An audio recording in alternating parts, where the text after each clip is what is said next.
All right.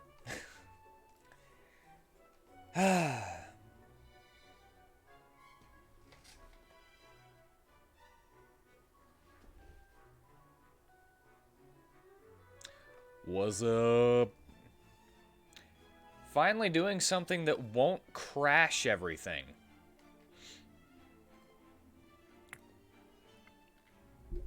All right. What's up? Ignore this one. This has nothing to do with D&D. It was just the easiest thing I have to make tables. You know? Easiest thing I had to make tables. All right. So, I know that this isn't what anybody wanted from Thursday, but it's what you get because, as I said, as the title of the stream says, I can't do what I actually wanted to do. So yeah. Yeah. All right. So I'm just going to click randomly here. What have we got here? Got the Action Trooper class, the Aspect Sire, Clown class, Fellblade.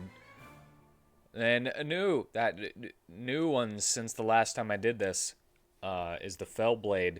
I'm pretty sure that wasn't here last time I had done this. Yeah, I hope you like this song looping, by the way. Just for a little bit of background noise. It's called Happy Haunts. I love this song. I can listen to it constantly, and I do. I do. That might be partially what's wrong with me.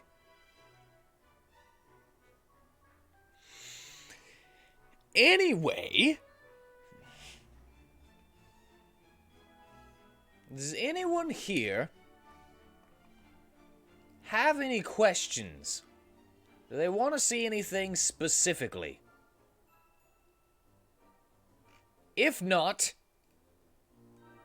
I'm just gonna go to something. You know? Like, I don't think I talked about the Aspect Sire ever. I think the Aspect Sire is cool. I think it's cool. It could probably use a little bit of work. But I put many hours into it. I haven't play tested anything, you know. But I think it's cool.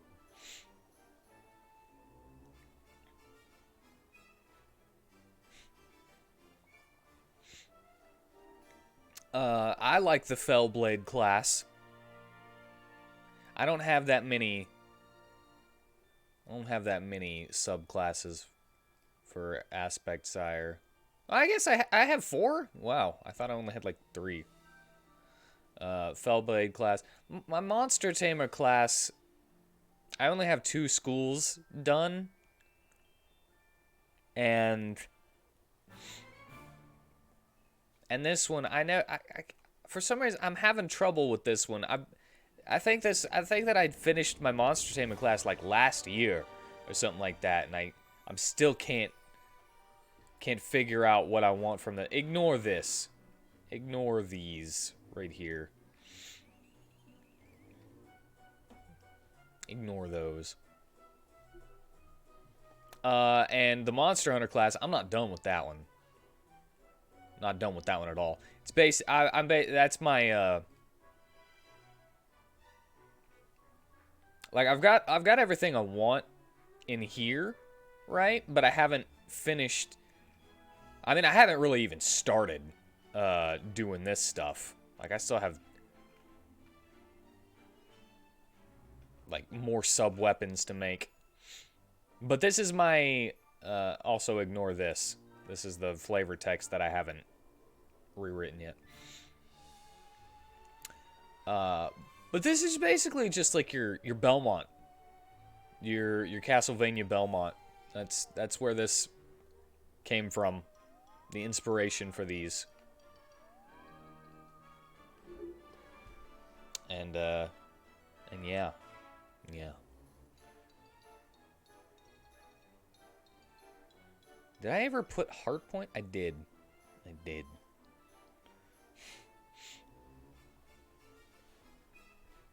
Yeah, okay. Anyway, let's go to one that I'm actually finished with. You know what? I was talking about the Aspect Sire. I think Aspect Sire is cool. So let's look at the Aspect Sire. Aspect Sires are adept at creating copies of themselves with just the power of their imaginations. Realizing that they could never live up to their own expectations, they spend their time visualizing their ideal self so that they can bring it into reality. You got a stopper? Kinda?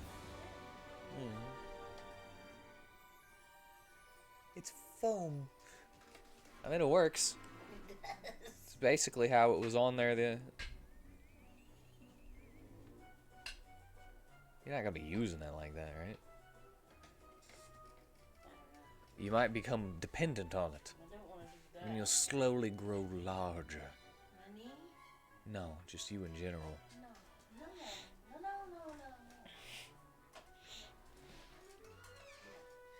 I'll take up fencing before that happens. I guess you could call this mental illness, but when you have powers, yeah, sure. But all right, let's go down. Let's ignore the table, right? Let's ignore the table and let's go down here. Class features: hit points 1d8 per aspect sire level. Proficiencies: light armor, simple weapons, no tools, intelligence and wisdom saving throws. Those are your bread and butter. And then you get 2 skills of Arcana, Deception, Intimidation, Perception, Persuasion, and Sleight of Hand. Start with any 2 simple weapons, a light crossbow, 20 bolts, 2 sets of leather armor, and Thieves' Tools and a Dungeoneer's Pack.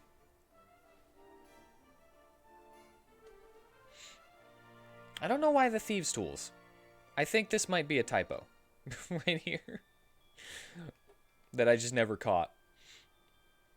Anyway, at first level, you get Create Aspect.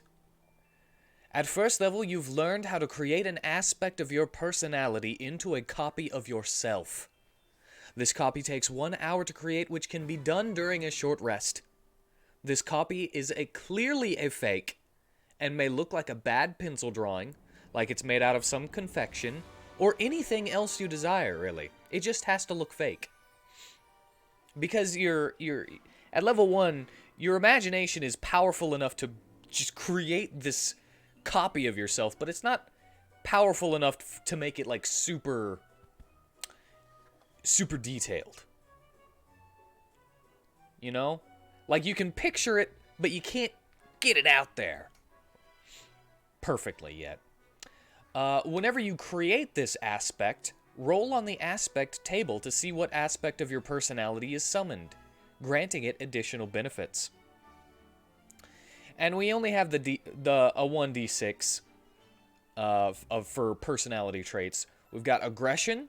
Whenever you take the attack action, your aspect can make 1 extra attack as part of the same action. Brooding. You can use your action to make your aspect invisible while it's in dim light or darkness. It remains invisible until it makes an attack, casts a spell, or is in an area of bright light. So you can just make your aspect invisible. So you got 2 people. Whenever you just show, you just look like you're one. You just look like you're one person. But you got 2. He's in the shadows, waiting.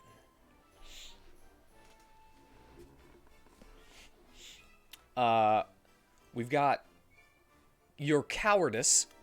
Your aspect's walking speed increases by 10 feet when moving away from a hostile creature.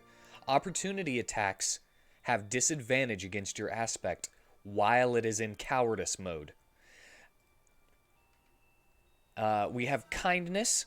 You can use your bonus action to have your aspects touch a creature within 5 feet of it, granting it the creature temporary hit points equal to your intelligence modifier, minimum of 1. Only one creature can be affected by this feature at a time. So you just feel the kindness from your aspect, and like, wow, I'm actually really kind under all of this stuff, right? And you feel so warm and fuzzy whenever your aspect touches a creature that it gains up to 5 temporary hit points. I know that's not a lot, but it's a level 1 feature, and 5 temporary hit points at level 1, that's pretty freaking good. When you actually think about it, that a freaking wizard has like 6 hit points plus their con, you know? Like with a 10 in con, this itself will only have 8 hit points, right? So that's almost doubling it. I mean, 3 away from doubling it. And that's as a bonus action on your turn. For free. But only one creature at a time. Guilt. If you feel any guilt inside, your aspect can embody that guilt. You can use your action to transfer one effect on yourself that is causing you to be charmed or frightened to your aspect. If your aspect is destroyed, the effect transfers back to you. So, you know, you're frightened, you give it to your aspect, because it feels guilty that you have it, not it. But it takes up your action. And humor. Creatures have disadvantage on wisdom perception checks while they can hear your aspect, because it's making jokes and it's being goofy.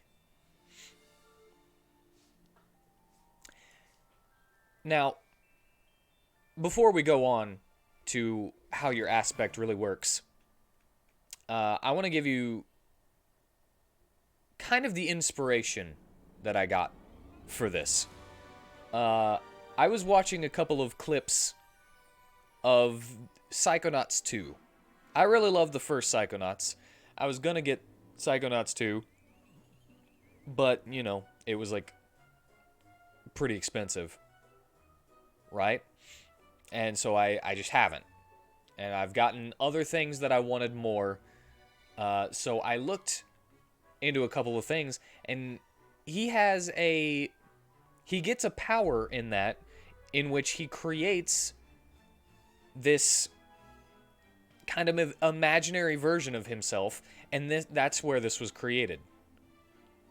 Because the lady who teaches it to him had to create different aspects of herself which would take over her mentality whenever she needed it.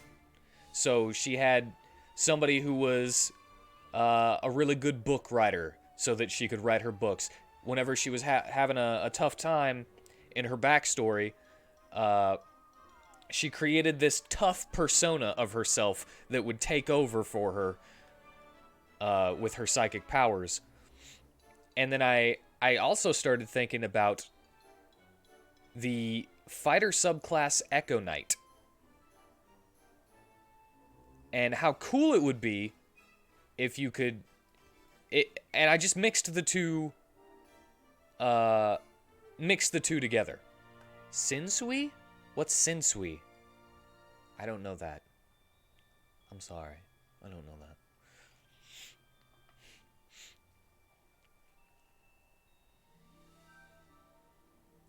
So that's how I got the inspiration for this class, and I also thought it would be a pretty cool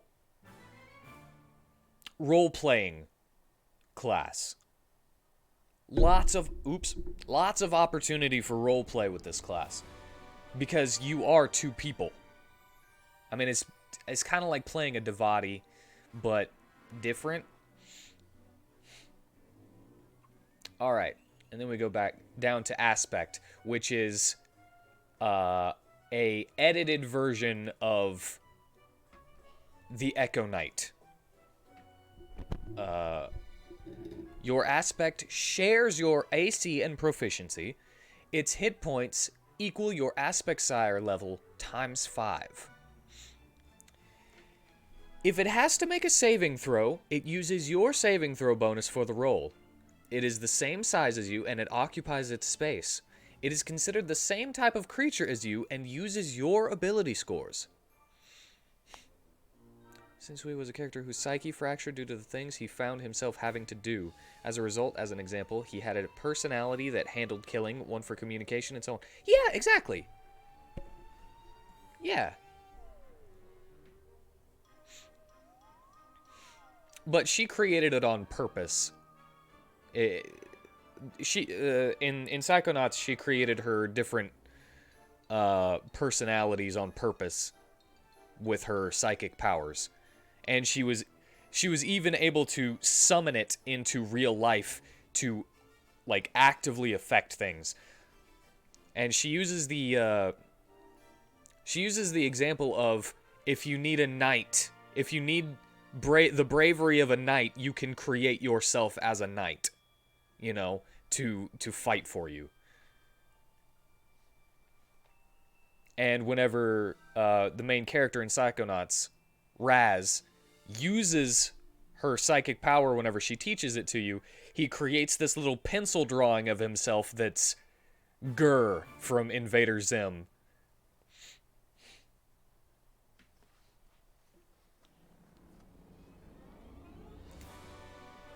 And everybody's like, wow, that's how you see yourself?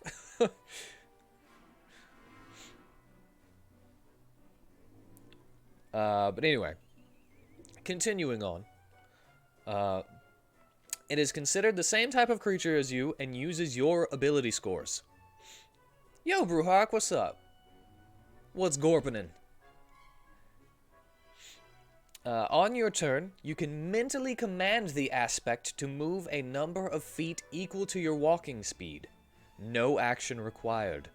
Your aspect can move no more than 30 feet away from you. This distance increases when you reach certain aspect sire levels as shown in the aspect sire table above. Oh, I'm doing just fine. Doing a little bit more. You know, I'm doing what I do whenever I can't do what I want to do. Because RimWorld is being a bitch.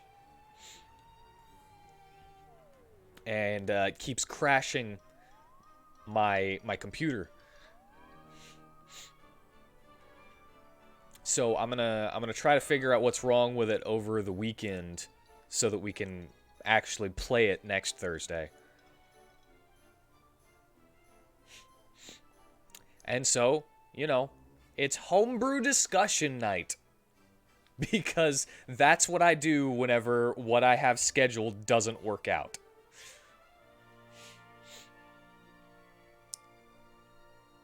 And I'm going through my Aspect Sire class, which is your personality inside of an Echo Knight on steroids.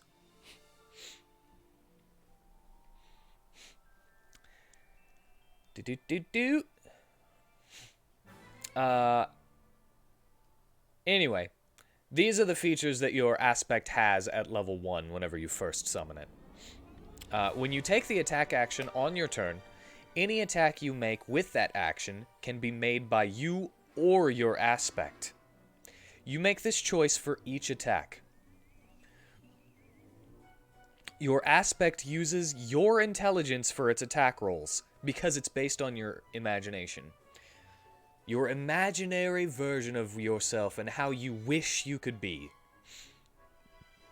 On a hit, your aspect's attacks deal 1d4 force damage. As a bonus action, your aspect can use the help action. And as a bonus action, you can have your aspect take the dodge action. So you can both dodge or use the help action, because, you know, you can have your aspect use it on your turn as a bonus action for up to 30 feet away. And you can do it as well. So you can, like, help 2 people at a time. And now, second level, we get to the big stuff. Teamwork. I racked my brain over teamwork so hard. I think it's so cool. At second level, you have learned to work well with your aspect, granting you the following benefits. You and your imaginary self, back to back, side by side, fighting the good fight. And I just thought it was so cool. Your aspect boost. Your aspect can give you a boost when you need to make a jump. You can add your strength score to your long jump or high jump distance while within 5 feet of your aspect. The score, not just the modifier. But, you have to be within 5 feet. So that, because they throw you up there and they have your strength score, no matter what it is. Full speed. Whenever you take the dash action on your turn, you can have your aspect move the same distance. That way, they can keep up with you. That way you don't, because, you have a 30-foot limit away from them at first. So, and since they can only move your walking speed, they can't dash unless you use the dash action.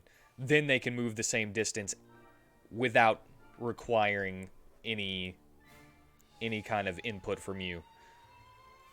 You don't have to command them. They'll just run with you.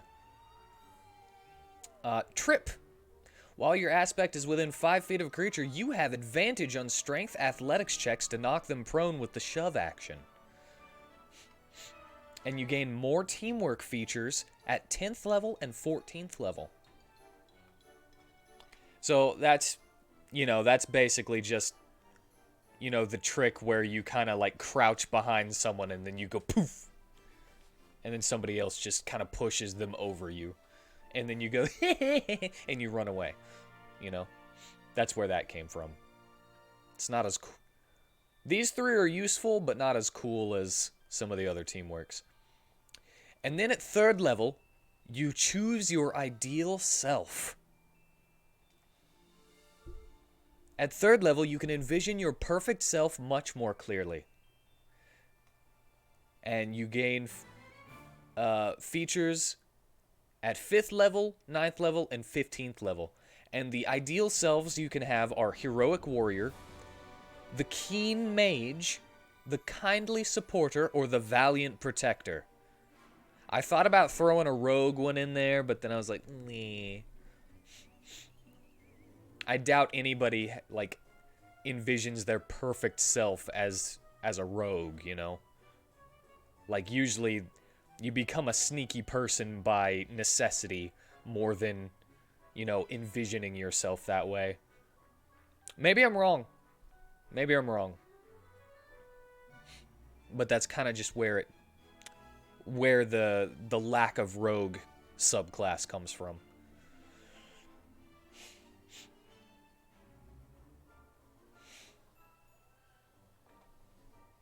Yeah, they're rogues that wanted to be wizards. I'm not gonna be convinced that they weren't turned rogue out of necessity and they wanted to be wizards, so they became arcane tricksters.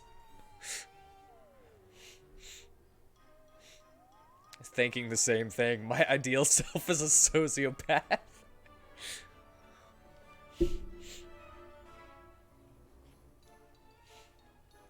Oh, that's great. Pretty basic. At 6th level, you gain extra attack. Instead of 5th level, Like most things that get extra attack. I think that having a second person is pretty great already. So they can wait 1 extra level for the extra attack.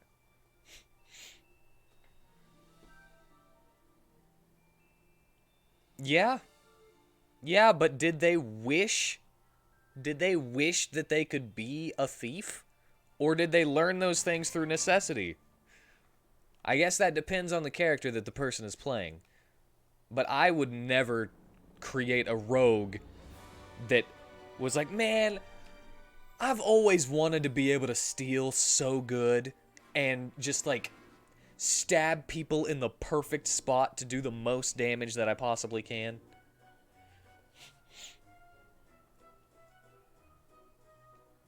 Anyway. 7th level, you gain Aspect Remnant. You've made your aspect strong enough to remain for a time after you are dropped to 0 hit points. Your aspect can survive for 1 round, disappearing at the end of your turn. This bonus increases when you reach certain Aspect Sire levels, as shown in the Aspect Sire table above. If you die while your aspect still has time remaining, the aspect disappears. And that can be up to, I think, 5 rounds at level 20. Yeah, once you get to level 19, it caps out at 5 rounds.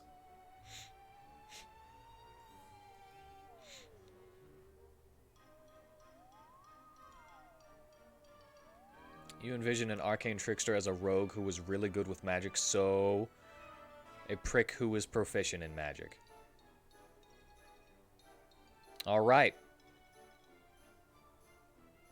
I never thought of that character, but good on you. You thought of a character that I didn't. Because every time I think of a rogue, it's always like some kind of heart of gold boy that doesn't want to do the things that he has to do. Bard seems like an ideal fit for an ideal self who doesn't want to be charismatic and muscly or musically inclined. Not certain how you'd implement it, though.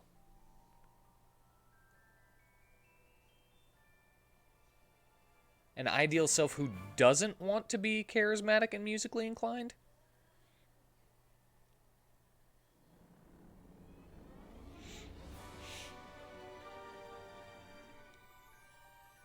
I mean, yeah, I could see somebody like, oh man, I really wish that I could. I wish that I could be like these cool bards. Yeah, I could see that. Mechanically, I have no clue how it worked, though. A thought. Bard seems like an ideal fit for an ideal self. Who doesn't want to be a charismatic and musically inclined? Not certain how you'd implement it, though. Yeah, okay. That's much easier to read. Yeah, I agree. Maybe I'll come up with a 5th one. Might take me a little bit though. After that you got Controlled Aspect as well at 7th level. You can temporarily transfer your consciousness to your aspect as an action. I just ripped this from Echo Fighter. Or Echo Knight. I ripped it from Echo Knight. I'm gonna be honest.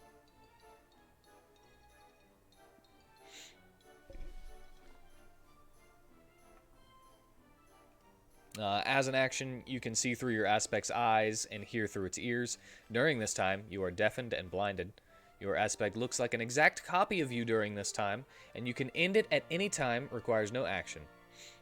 While your aspect is being used in this way, it can be up to 1,000 feet away from you without being destroyed. I mean, as I said, this is Echo Knight on steroids. So, I mean, it's a good thing. I mean, think about the Echo Knight in its normal state as well. You can teleport and switch spots with your Echo and summon it wherever you want as a bonus action just for free. Echo Knight's amazing. So I took out the teleportation switching, made it take an hour to create instead of just a bonus action because it's so much stronger than the actual Echo Knight. So it's got its downsides. But in some ways, it's the exact same. Teamwork. 10th level teamwork. Your teamwork with your aspect has improved, granting you the following benefits. Back to back. While you are within 5 feet of your aspect, you and your aspect can take the dodge action as a bonus action.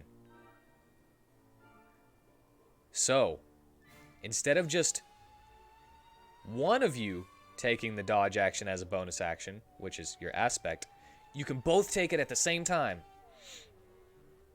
As long as you're within 5 feet of your aspect. That's one of the big drawbacks, is that you have to be within 5 feet. For most of these teamworks. Combo hit. You can alternate attacks against a target with your aspect to greater effect.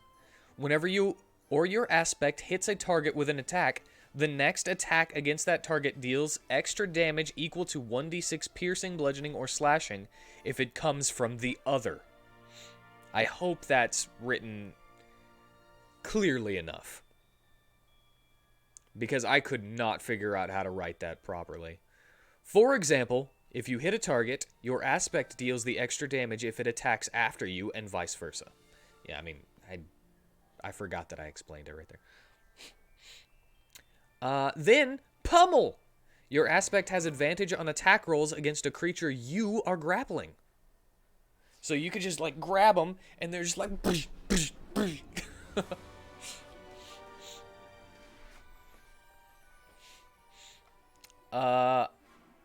Then we have sacrificial aspect. At 10th level, you learn to use the death of your aspect to your advantage. Whenever your aspect drops to 0 hit points, it explodes with magical energy. Each creature within 10 feet of it must make a Constitution saving throw, taking 4d6 force damage on a failed save, or half as much on a successful one. Yeah, right? Because usually creatures don't get advantage on attack rolls against grappled enemies. I don't think. I'm pretty sure they don't. But at least your aspect will. If you're the one grappling it. Anyway, your aspect explodes when it dies now, dealing 4d6 force damage in a 10-foot within 10 feet of it if they fail a Constitution saving throw. And then you gain temporary hit points equal to your level plus your Wisdom modifier. Wisdom modifier? Why did I go for a Wisdom modifier instead of Intelligence? Whatever. Alternatively, you can use your action to explode your aspect purposely. Each creature within 20 feet must make a Constitution saving throw, taking 1d6 force damage for every 10 hit points it has rounded down on a failed save, or half as much on a successful one. The saving throw DC is equal to 8 plus your proficiency bonus plus your intelligence or wisdom modifier. Your choice. And the reason I did that is because you're giving up... If you explode your aspect on purpose, you're giving up a whole lot. And at 10th level, you're only going to have 50 hit points on that thing. So that'll only be 5d6 force damage at 10th level. I mean, and that's only if it's at full health. At level 20, it'll be doing 20d6. Wait, what? Yeah. 10d6. But, again, you're losing a crap ton of use out of your aspect if you do that. So it's kind of like a desperation move. And it increases the range, but you know. Then we have quickened aspect at 11th level, where now you can quickly create an aspect As an action, you can create your aspect whenever you don't have an active aspect. This aspect has half of its maximum hit points when created, and you can only use it once before needing a long rest. So you've got a quick, like, half health. Alright, crap, I lost my aspect. Boom, here it is back again.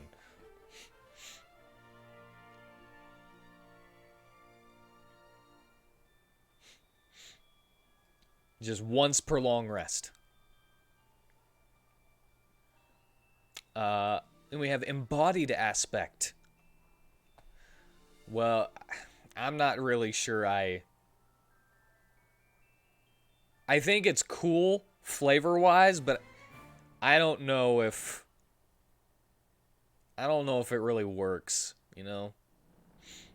At 13th level, you can use your bonus action to absorb your aspect into yourself. For 1 minute, you gain the following benefits. You can use all of the abilities granted by your teamwork feature alone. You instantly don the equipment of your aspect, the equipment your aspect materializes with, and have proficiency with it for the duration. Which, their equipment comes from your ideal self subclass. And you can use all of your ideal self features alone. And you can use this feature once before needing a long rest.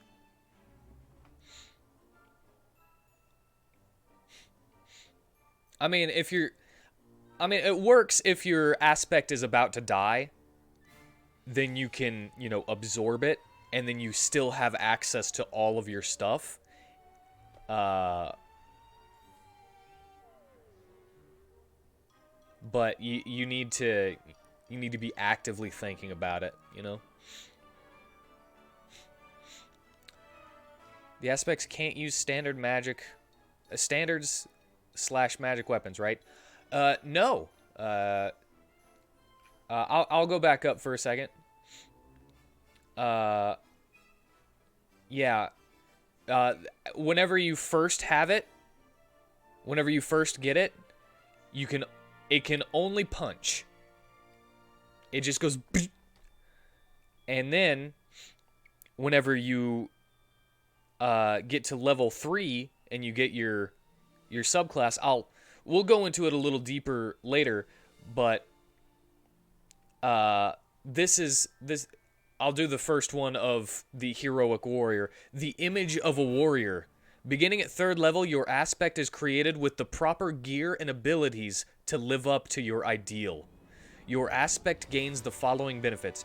Your aspect gains a martial weapon of your choice. The damage die your aspect's attacks use is replaced by the damage die of the weapon you choose.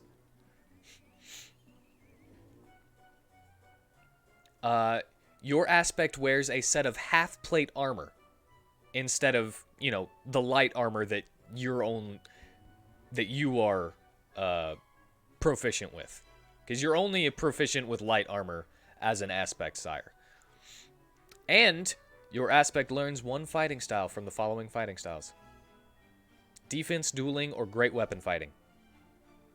So yeah, whenever you create it, whenever you're level 3 or higher, you choose what weapon it comes with whenever you create it over the hour of the long rest.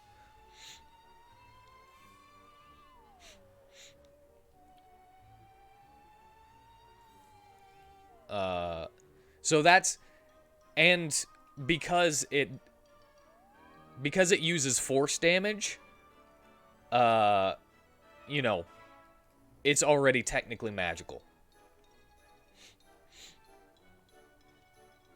Yeah. I thought it was cool. And this is I thought it was cool, the class. That's the whole class, is I thought it was cool. And so your imagination makes it cool. And then, to continue the base class, you get your level 14 teamwork. Resistance, which now I'm looking at it, is not in alphabetical order, but whatever. Resistance, while you are within 5 feet of your aspect, you and your aspect have advantage on saving throws to resist spells and effects that would target both you and your aspect. Only if you're both targeted. So, a fireball, you can like push each other out of the way, you know? But but like a single target, nah. And you have to be within 5 feet of each other. So it's pretty limited, but still powerful. Then we have Don't Run. When a creature within 5 feet of both you and your aspect moves at least 5 feet away from both of you, you can use your reaction to make 2 opportunity attacks against that creature. One from you and one from your aspect. I think that's good, but yeah, whatever. And to me! You can use your action to teleport your aspect to a space within 5 feet of you.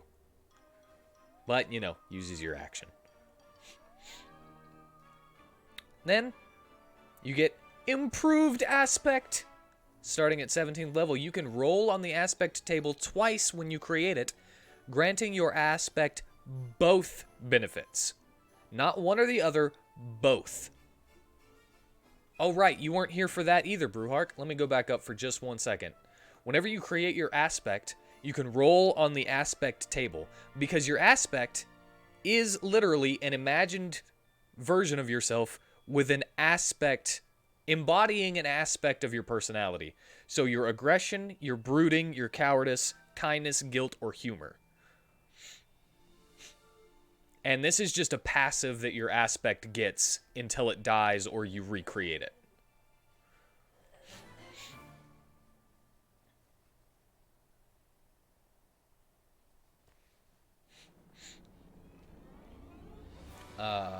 Going back down, perfect copy. Starting at 18th level, whenever you create your aspect, you can choose to make your aspect look like a perfect copy of you. Your aspect no longer needs to be clearly a fake.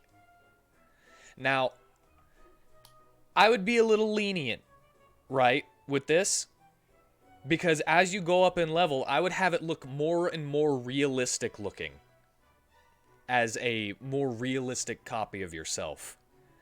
But once you hit 18th level, then you wouldn't be able to tell a difference, you know? Because your imagination is getting stronger and stronger over the course of making this aspect throughout your career as an adventurer. And then level 18 is whenever it finally becomes so perfect that you can't tell that it's the aspect, other than the armor that it's wearing or the weapon that it has.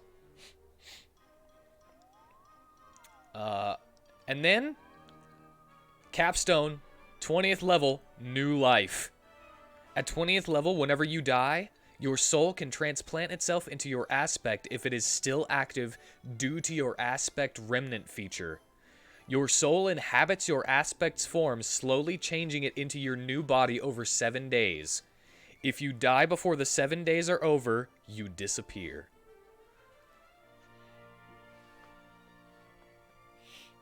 Right? It's basically free clone as long as you can survive for 7 days as an aspect.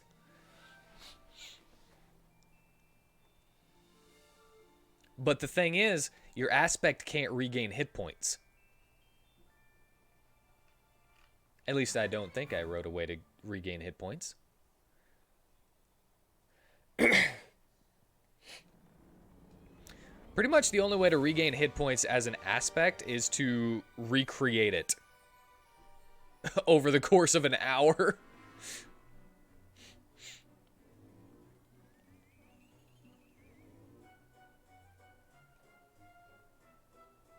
So it's free clone. It's free clone spell, but you know, you're way easier to kill.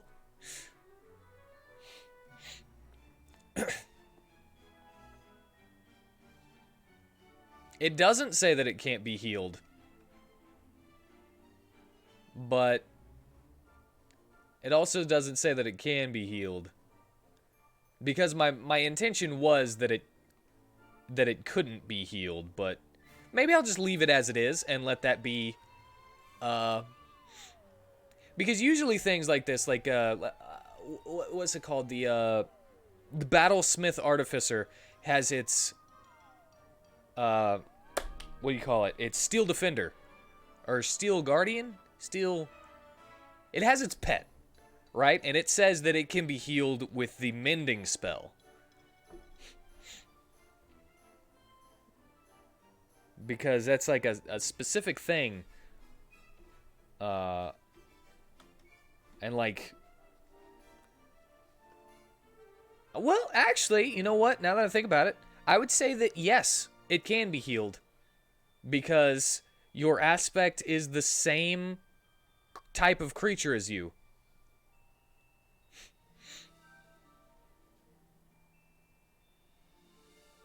Yeah, okay.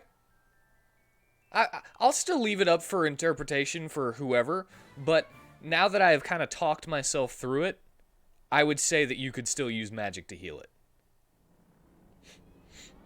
Because it's considered the same creature type as you. So if you can unless you're like a construct or something, which you're most likely some form of humanoid or something that's alive and not undead, so Cure Wounds would be able to heal your aspect. But, you know, why would you use it on the aspect whenever you could just, you know, if you get the chance to do a long rest, recreate it? Anyway. That is the base class. And now, we start with the subclasses. Heroic Warrior is my favorite. I'm just going to say that right now. The Image of a Warrior. We already went through that, but I'll go through it again real quickly. Your aspect gains a martial weapon of your choice whenever you summon it, and the die is based on that weapon. So if you're like, hey, I want you to have a greatsword, it does 2d6 force damage instead of like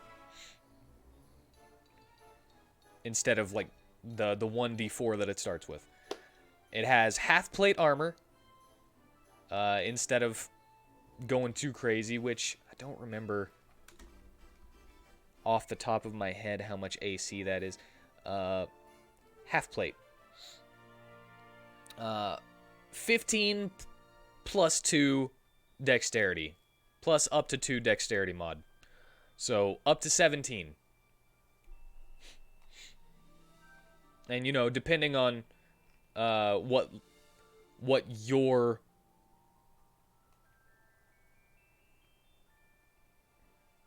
you start off with leather armor, and if you keep leather armor throughout the whole game up to level 3, then you know, it'll have your AC until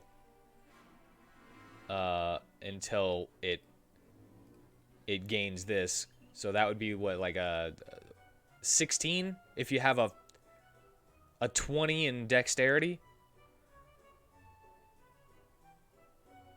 So it would only get +1? Wow. Anyway, it can also learn defense, so to gain any +1 more, or dueling, or great weapon fighting. Those 3. Also at level 3, whenever you choose the Heroic Warrior ideal self, you get Heroic Teamwork. You learn special teamwork abilities. And this is the reason why I love this specific subclass.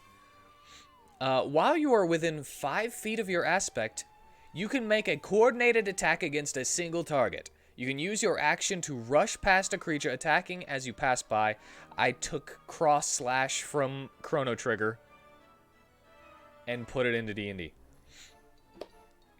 Make a single melee attack roll On a hit, you deal damage for both you and your aspect. You can make one additional cross slash for every attack you have with the extra attack feature. So you could basically make two cross slashes. And I just thought it was cool, you know. You can use this feature a number of times equal to your strength modifier, and you regain all expended uses when you finish a long rest. Devati aspect sires? I don't know, that's up to you. I would say they would still only get one, but hey, if that's brought up to you, then because they share a class, you know? It's not like they're two different beings. They have two different bodies, but they're considered one character.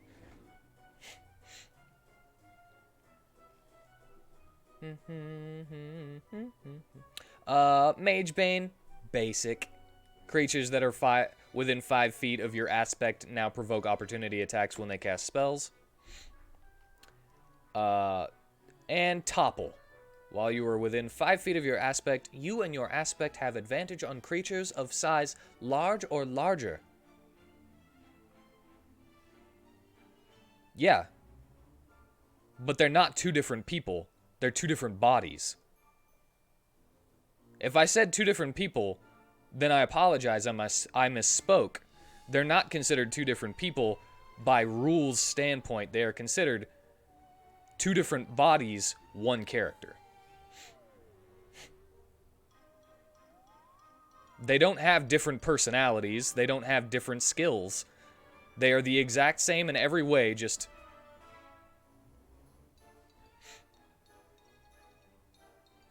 Aspect Sire seems to run along someone's individual personalities. Yeah.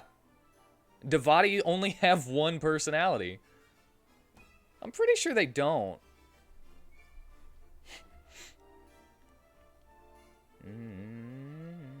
At least based on the stuff that I've read. Topple. While you are within 5 feet of your aspect, you and your aspect have advantage on creatures of size large or larger. Once per turn, when you take the attack action, you can attempt to knock the creature prone.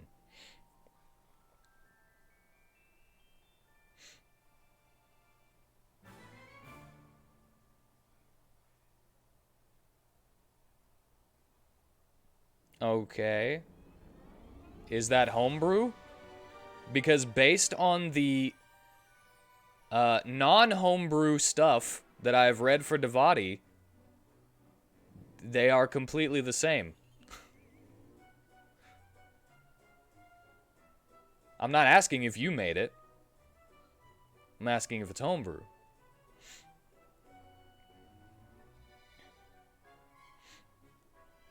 Starting at 5th level, you get weapon improvements.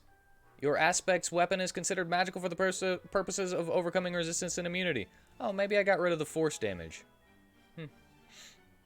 Your weapon gains a +1 bonus. The bonus increases at certain levels to +2 at 9th level and +3 at 15th level. Cull. At 9th level, your aspect thrives on battle. Whenever your aspect drops a creature to 0 hit points, you can use your reaction to have your aspect regain hit points equal to the damage dealt.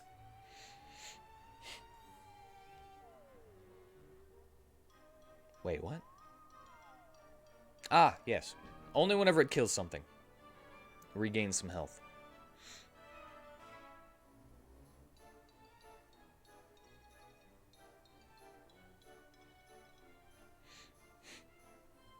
Extra attack. Starting at 15th level, you can attack 3 times, rather than twice, whenever you take the attack action on your turn. Again, a little late for a 3rd attack, but, you know, you still get it, and it's still good.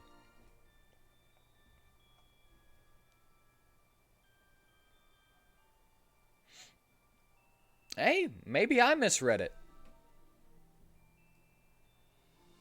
I'm not infallible. I'm just stating it based on what I remember. Anyway, that is the heroic warrior.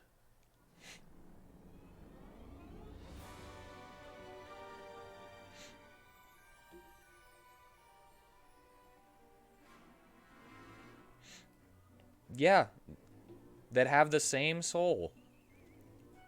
Maybe I just equate the soul as personality. Maybe that's my problem. And I don't know what you mean by can be Devati twins. All Devati are twins. It's like, you could be twins, I guess. Wouldn't you rather be one person with one soul, Devati?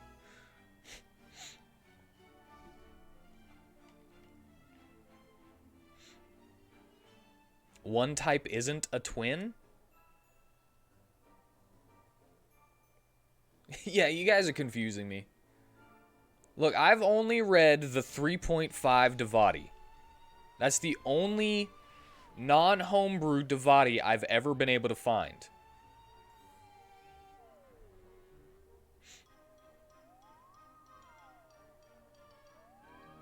So, I don't know what you guys have found, and I cannot comment on it.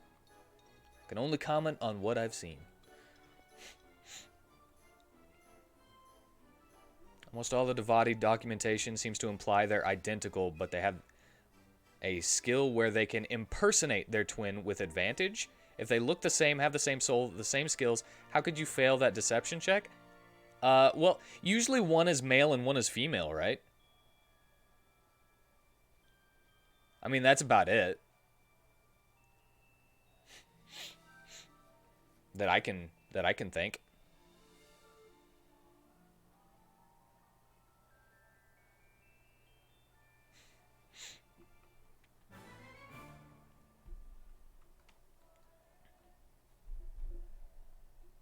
Ah, okay. Then yeah, that doesn't make sense. Though each set of twins varies in appearance, all twins are utterly identical, sharing the same voice, facial features, exact hair and skin tone, accent, and so forth. 4/5 of all sets of Devati twins are born with matching birthmarks. I would just say that you succeed on that.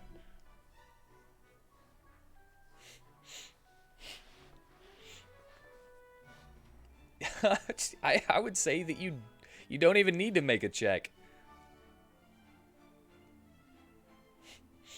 All right, let's continue a little bit while more stuff gets typed.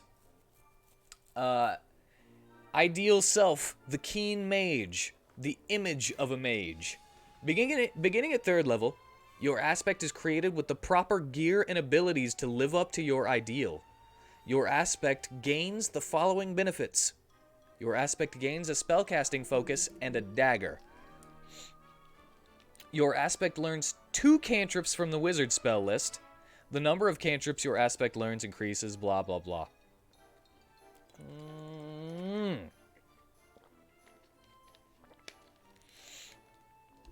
Your aspect has a number of points available to it called imagination points.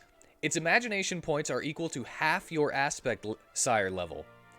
As an action, you can spend a number of points, maximum of 5, to replicate a spell with a level equal to the number of points spent from the wizard's spell list with a casting time of 1 action. You gain all expended points when you finish a long rest. So basically, you just have access to the entire wizard spell list. But you can only cast up to level 5 spells. And, you know, at level 3, you only have, like, 1. So...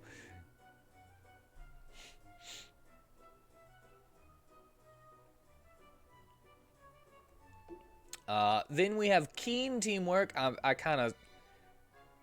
For these teamworks, I kind of sucked on naming them. Beginning at 3rd level, you learn special teamwork abilities. Imbued Blade, because I always am a fan of this, and it's so cool to me. While you are within 5 feet of your aspect, your attacks deal a damage type of your choice. Acid, cold, fire, lightning, or thunder. Thunder. Maybe lightning, thunder, thunder. Mage's Mark. You can use your bonus action to mark a creature within 30 feet of your aspect. This mark lasts until the end of your next turn. Whenever your aspect targets the marked creature with a cantrip, it deals 1 extra dice of damage. And Opportune Spell. When a hostile creature's movement provokes an opportunity attack from your aspect, you can use your reaction to have your aspect cast a spell at the creature, rather than making an opportunity attack. The spell must have a casting time of 1 action and must target only that creature.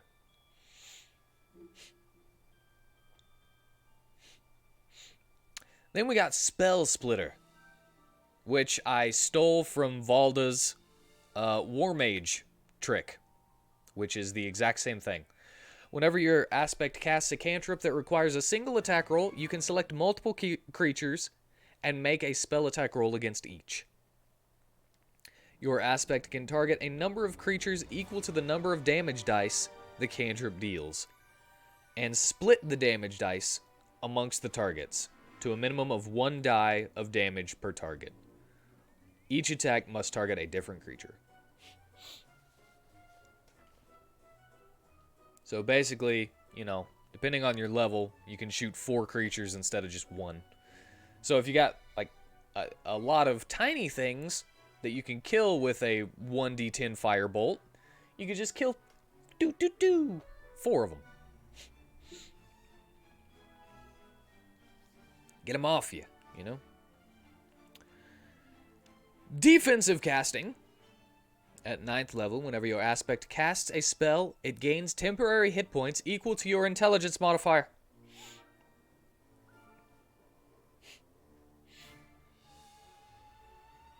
Yeah. And spell resistance. Your aspect gains resistance against the damage of spells while you are within 5 feet of your aspect. This resistance is extended to you. Pretty strong. Pretty strong. So not only do you get resistance to the saving throws, or you get advantage on the saving throws, you get resistance to the damage as well whenever you're within 5 feet. Yeah. Yeah. Keen Mage. We have the Kindly Supporter. Image of a supporter, created with proper gear and abilities to live up to your ideal. The aspect gains the following. Gets quarterstaff. And your aspect learns the guidance, prayer, and resistance cantrips. Prayer is actually one of mine, so I'll go down to that real quick. Prayer. You touch one willing creature and say a prayer of protection. Once before the spell ends, the target can roll a 1d4 and reduced the next damage roll it takes by the amount rolled. This spell then ends. Hold on. Reduce. There you go. Yup. So it learns those 3 cantrips. And your aspect gains a pool of d6s equal to your aspect sire level, plus your intelligence modifier. As a bonus action, your aspect can heal a creature within 30 feet of it, spending dice from the pool. The maximum number of dice that your aspect can spend at once equals your intelligence modifier, minimum of 1. Roll the dice your aspect spends, add them together, and restore a number of hit points equal to the amount rolled. Your aspect's pool regains all expended dice when you finish a long rest. Then you have Kindly Teamwork. Effect sharing. While you are within 5 feet of your aspect can cast guidance, resistance, or prayer cantrip as a bonus action. So, you can cast it twice, basically. Or your aspect can cast it twice, I should say. Then you got special treatment. Your aspect's healing dice are D8s when you are the target of its healing effects. Because you get special treatment for yourself. And supporter's mark. You can use your bonus action to mark a creature within 30 feet of your aspect. This mark lasts until the end of your next turn. Whenever the marked creature takes the attack action on their turn, it can use its bonus action to make one extra attack. So, you got a dude pinned down. He can only make one attack. I'll put a supporter's mark on him. Now he can make 2 attacks, using his bonus action for 1.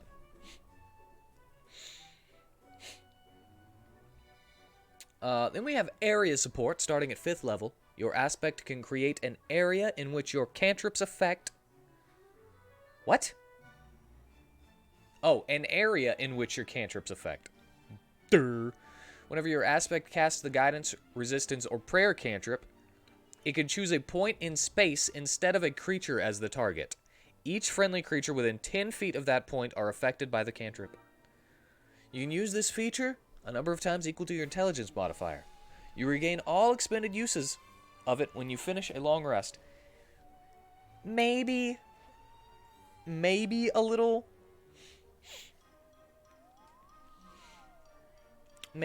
weak, but, area effect. Might want to swap effect to affect. Wait, what? Oh, yeah, I see it.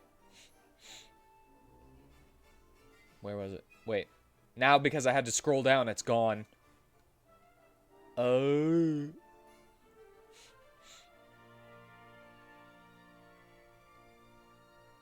My eyes.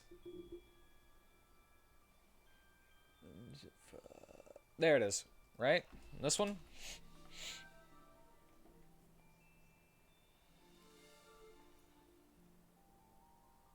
First sentence? Wait.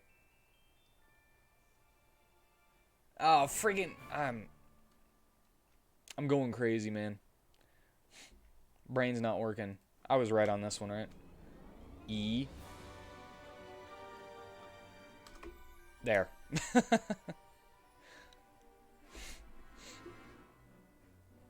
No, you're right. You're right.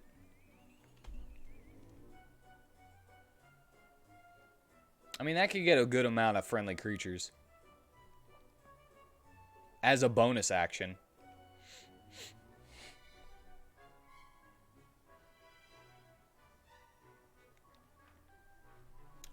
Curing Touch. Whenever your aspect spends a number of dice to heal a creature, it can end the blind, charmed, deafened, frightened, paralyzed, or stunned condition. Ideal Barrier. It's your ideal barrier. At 15th level, your aspect can create an area of safety and warmth. As an action, choose a point within 30 feet of your aspect. A translucent barrier extends in an area you choose. The barrier is a 10-foot radius sphere and lasts for 1 minute. While a friendly creature stands inside of this barrier, it gains temporary hit points equal to your intelligence modifier at the start of their turn. Additionally, friendly creatures inside of the barrier have a +2 bonus to their AC, saving throws, and attack rolls. So basically you have like, what is that, 1/3 cover? Out in the open?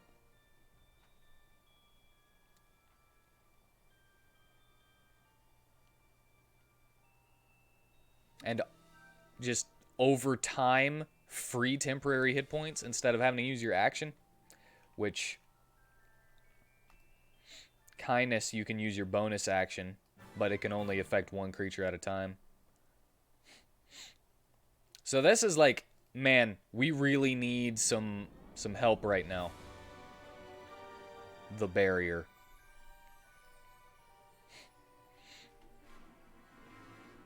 So you just pop that right on top of you and your buddies, and you just start slinging as much ranged stuff as possible.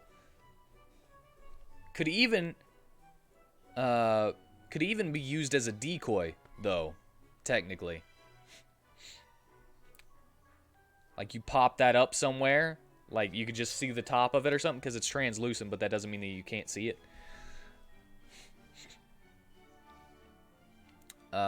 And then enemies will go over there thinking that it's there, and then boom!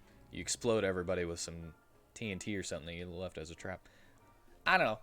Use it to however you want if you ever play an aspect, sire. Then we have the Valiant Protector. Valiant Protector. The image of a protector. How big can the scaling between the barrier and the sacrifice get? I don't understand the question. You mean sacrificial aspect?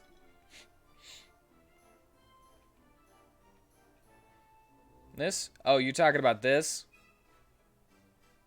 That right there? For every 10 hit points it has rounded down. That thing?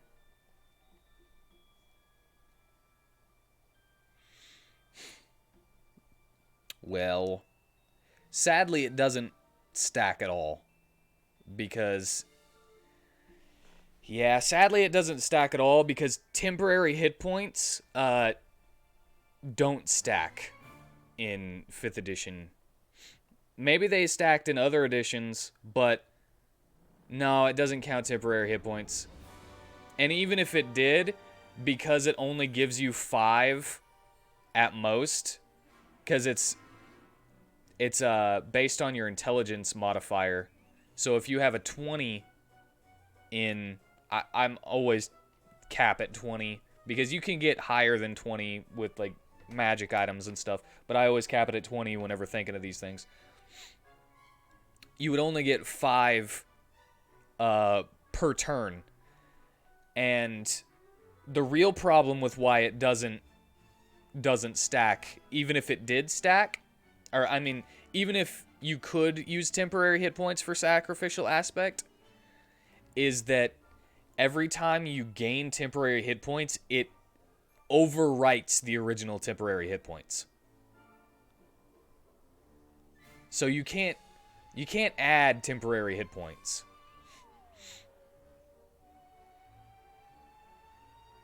Yeah, it kind of sucks. So an example we could use is False Life. Let's pull that up real quick. False Life gives you temporary hit points. It gives you up to 1d4 plus 4 temporary hit points for 1 hour. So if you... let's say you cast it on someone and they get the max, 8, at first level. And then you cast it on them again and they get a 4. That 8 turns into the 4. It doesn't become a 12.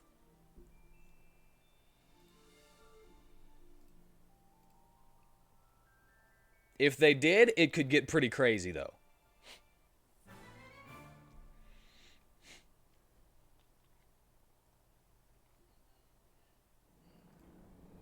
Alright. Back to the Valiant Protector now. I will, of course, stop in the middle of Valiant Protector if you have any more questions. Used to be they capped most stats at 19 to 75. You talking about in Pathfinder or something? Because I know that stats can get pretty crazy in Pathfinder. But yeah, the non-magical stat cap in 5th edition is 20. And that'll give you a +5 to your modifier. 2 and 3rd ed, I know nothing about 2nd and 3rd.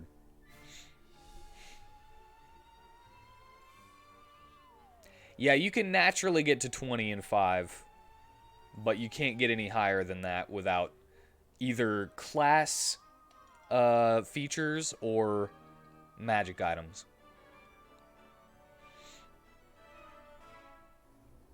Like the books, the Tome of Leadership can boost you by 2 charisma, including raising you to 22.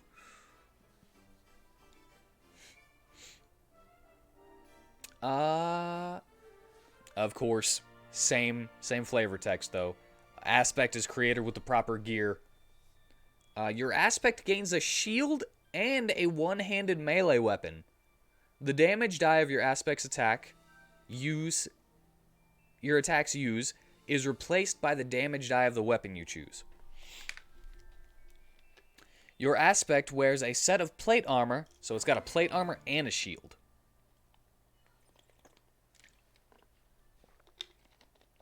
So the Valiant Protector has a 20 AC at base.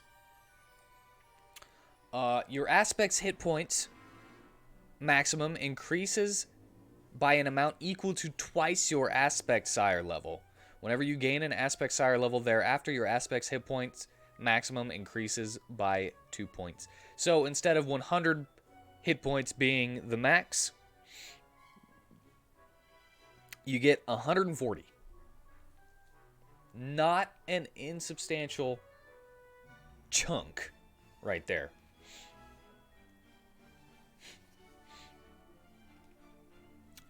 Then you get Valiant Teamwork, of course, with the teamwork. The teamwork was my favorite part of doing this class. Beginning at 3rd level, you learn special teamwork abilities. Feeling of safety. Your aspect is now immune to the frightened condition. While you are within 5 feet of your aspect, this immunity is also extended to you. Interjection. While you are within 5 feet of your aspect, if you are the target of an effect that would require you to make a saving throw, you can use your reaction to change the target to your aspect. And Mighty Guard. While you are within 5 feet of your aspect, attack rolls made against you are instead made against your aspect. So, as long as you are within 5 feet of your aspect is the one getting attacked most of the time.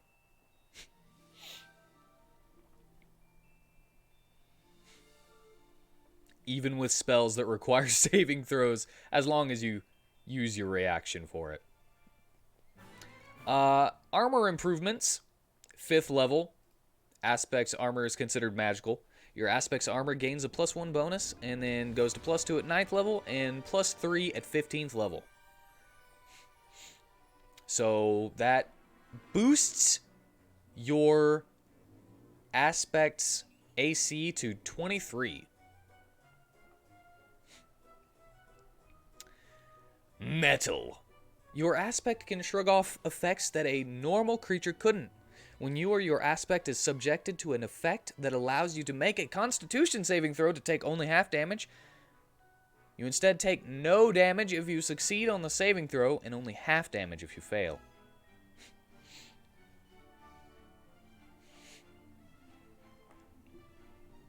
And that's for both you and your Aspect. So, usually evasion is the dexterity version of this, It's usually the only one I've ever seen. But why? Why can't we have one that you take no damage if you succeed for Constitution saves and half if you do succeed? Or if you fail? I don't see why not. And Valiant Stand. At 15th level, your aspect can take a hit and keep on going. Whenever your aspect drops below half of its hit points, you can use your reaction to make it immune to all damage until the start of your next turn. You can use this feature once before needing a long rest. So this is the tank.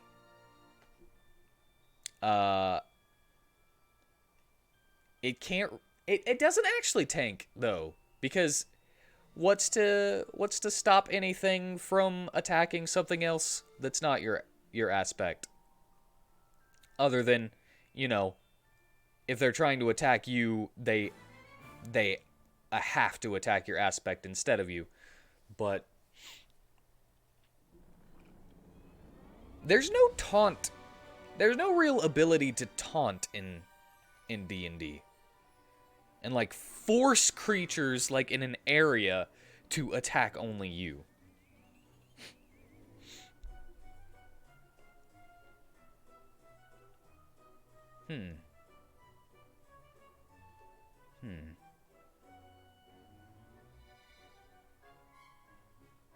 There should be. There should be. Anyway, that's what I've got for the Aspect Sire. A class that I think should be fun, flavorful, full of roleplay opportunities,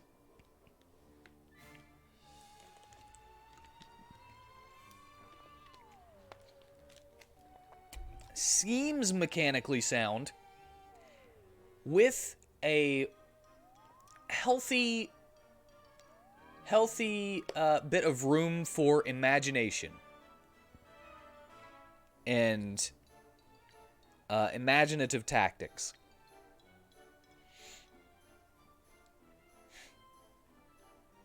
I think this might be one of my favorite classes I've ever made.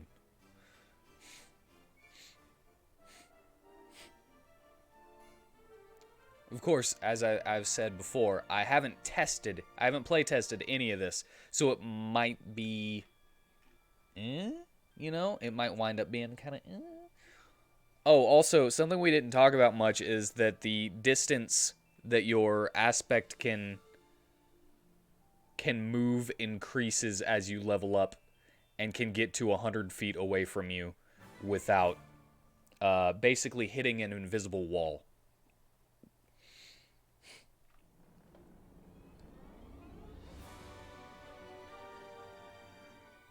And can survive for 5 rounds after you hit 0 and go to. And think about it. Think about this: with the kindly supporter, which is basically the cleric, they can heal you with their little healing pool, you know. So you go down, it's got a couple of turns left. It's got a couple of rounds that it can survive, and on your turn, it just walks over to you and heals you, and you're back up. And they're like, crap, we need to kill both of them.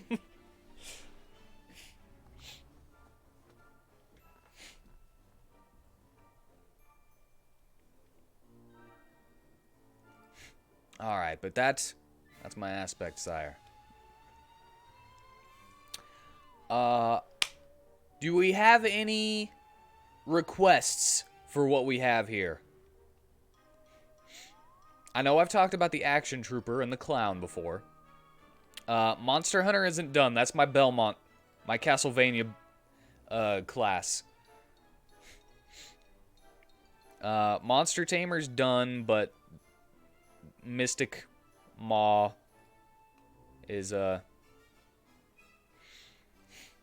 you'd find yourself shouting wolves hunting packs so often. Arisen! Look, Master Harpies!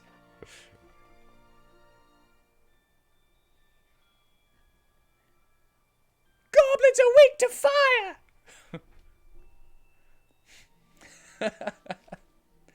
Yeah, it's your pawn class.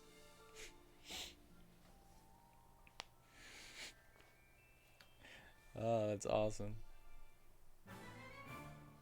grows, master. It grows excited at the sight of women.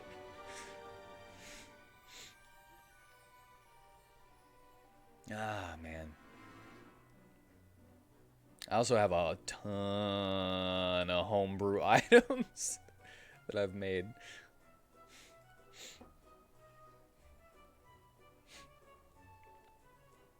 I made a couple of extra rules as well. I mean, I stole some rules.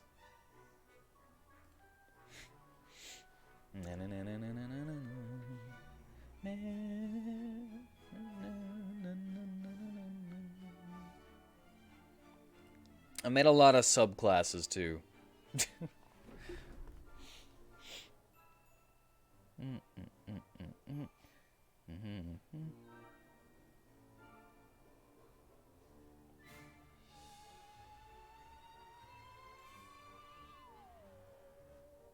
Nice. Nice. It's a good one. I like that. It's creepy.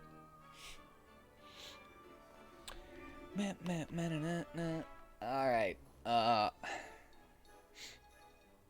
You know what? I'll just go to the most recent one that I made.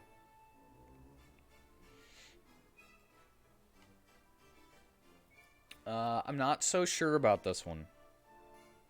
Just like I'm not so sure about the Aspect Sire, but...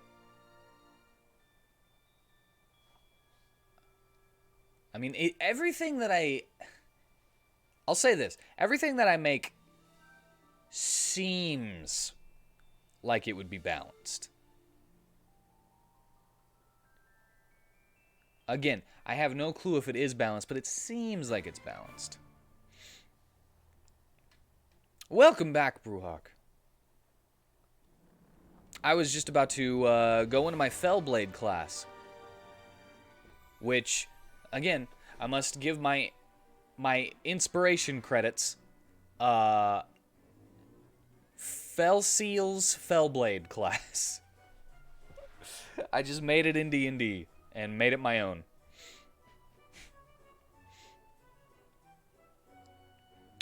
So, Fellblades conjure weapons and imbue them with curses to lessen the abilities of their enemies.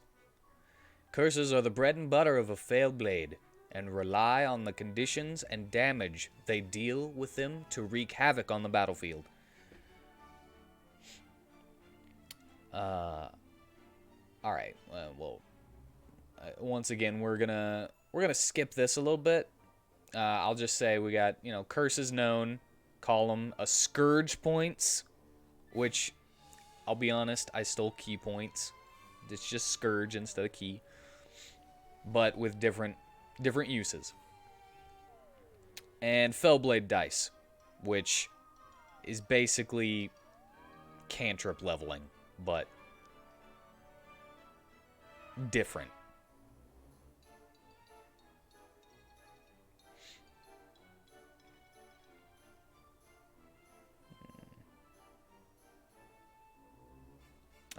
And the reason it's different is because it's also half rogue. And let's just get into it, and I'll explain how it's half rogue in a minute. I got another 1d8 per level for health. Proficient in all armor and only basically bladed weapons. Battle axes, daggers, glaives, halberds, hand axes, long swords, rapiers, scimitars, short swords, sickles. I thought great swords was in there. I'll add that real quick because great swords is supposed to be in there.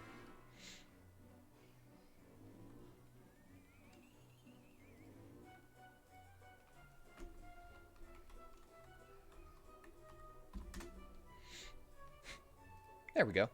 Great swords. Ah, that pushed it over. No, don't do that.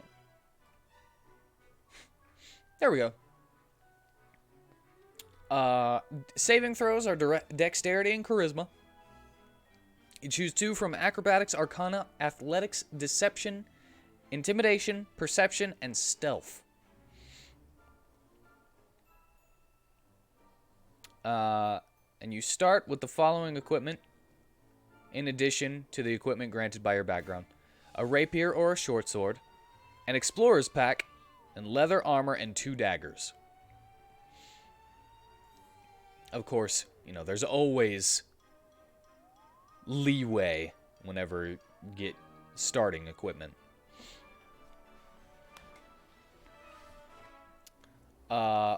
First level, you can just create melee weapons in your hand. Use your action to create a melee weapon in your empty hand. The weapon you create must be one you are proficient in. So, you have access to any weapon. Of course, that doesn't mean that you can't use like physical weapons, but if you ever lose your weapon or you come up against anything that has resistance or immunity to non-magic attacks and damage, you're immediately able to create one. Just that's their whole shtick. In Fell Seal, once you become a Fellblade and you learn a single Fellblade move, you create a blade and you stab somebody with it. So, you get that early. I know that seems like it would be a later thing, but I'm willing to give it to you anyway. Then, you get to the real thing. Fell Curses. Beginning at first level, you can attack with a cursed blade. Once per turn, when you hit with a melee weapon attack, you can give your attack the effects of a fell curse you know. You can use your bonus action to extend the duration of the condition of your curse on subsequent turns. You can have a number of curses active at a time. The number of curses you can have active at a time is equal to your proficiency bonus.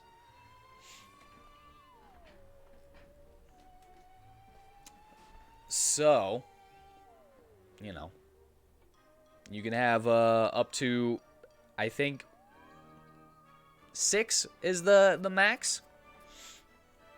Up to 6 curses. And you can curse one enemy with multiple curses. And all it takes to extend the duration of the condition is to use your bonus action every turn. As long as you're using your bonus action to extend that curse, that person is cursed.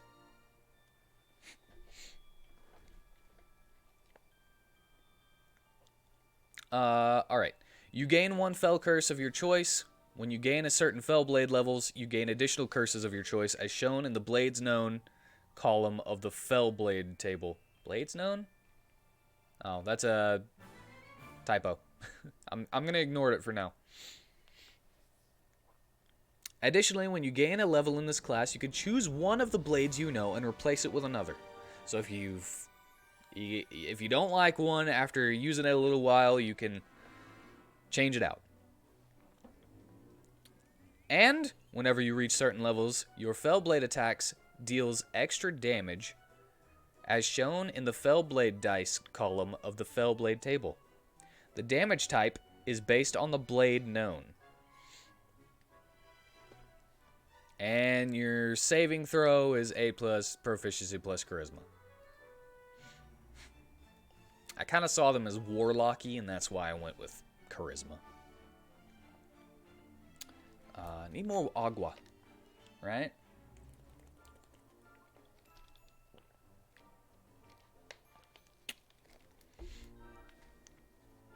Alright. Each one of these is just an ailment. Just think of it that way. You got blinding, charming, deafening, decaying, frightening, immobilizing, sleeping, silencing, toppling, and toxic.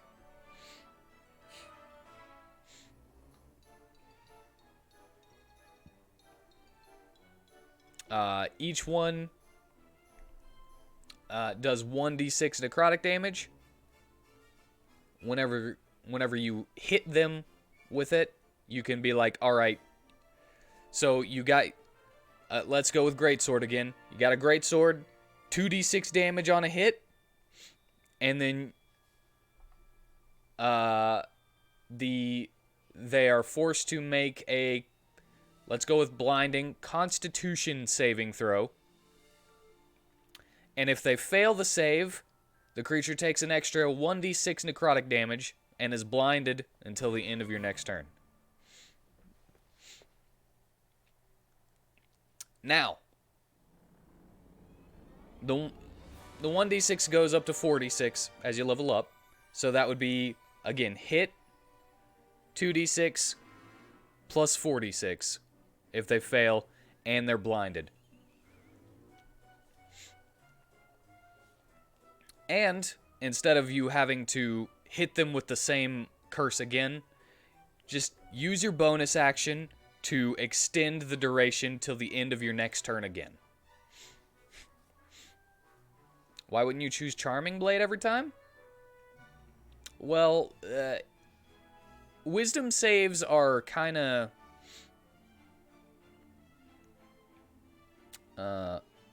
if I remember correctly, wisdom saves are easily passed. For the most part. So, like, if you're targeting wisdom, it's got a better damage type. Because less things resist psychic damage.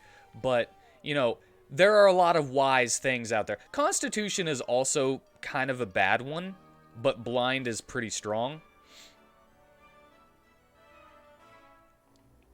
And it also depends on you know.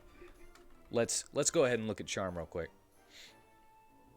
Charmed, a creature can't attack the charmer or target the charmer with harmful abilities or magical effects. And the charmer has advantage on any ability check to interact socially with the creature. So you can't be attacked while it's charmed, right? But everyone else can. But again, if we're comparing blinded and charm, a blinded creature automatically fails any ability check that requires sight and has disadvantage on attack rolls against everyone. The real strongest one is Sleeping Blade. Sleeping Blade is the real strongest one.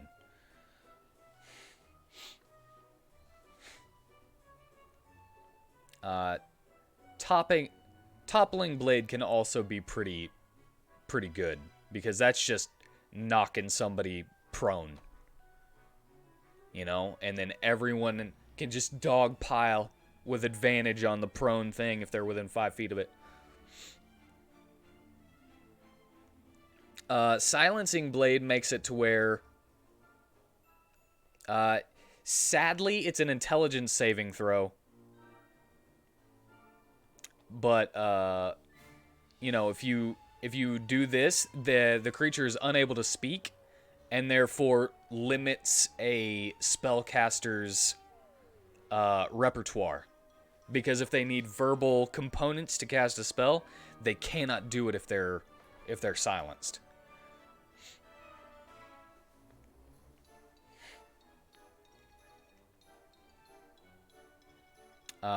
Decaying Blade is just chill touch. Targets can't regain hit points until the end of your next turn.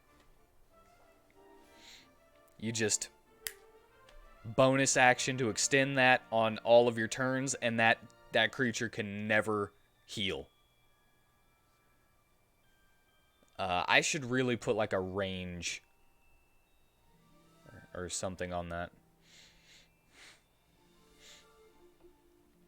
Maybe add a little addendum that they can make their saving throw at the start of each of their turns or something. Because just It's a Constitution saving throw too, though, which most monsters and enemies have a high Constitution. Frightened. They're frightened of you. Which makes it to where they cannot willingly come near you. They cannot willingly walk toward you. And they have disadvantage on attack rolls while they can see you.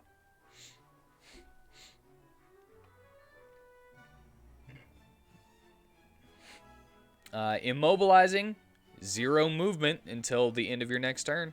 You can just make somebody not able to move. Strength saving throw, also normally pretty high with monsters and enemies, though. Depending, but there's a lot of things with high strength out there, especially if they're really big. But still, you can just lock down something to where they can't move and just have your buddies pelt it with arrows. And again, as I said before, you can have a number of curses active at one time equal to your proficiency bonus, which can be up to 6. And that can be multiple creatures cursed, or you can stack multiple curses on one target.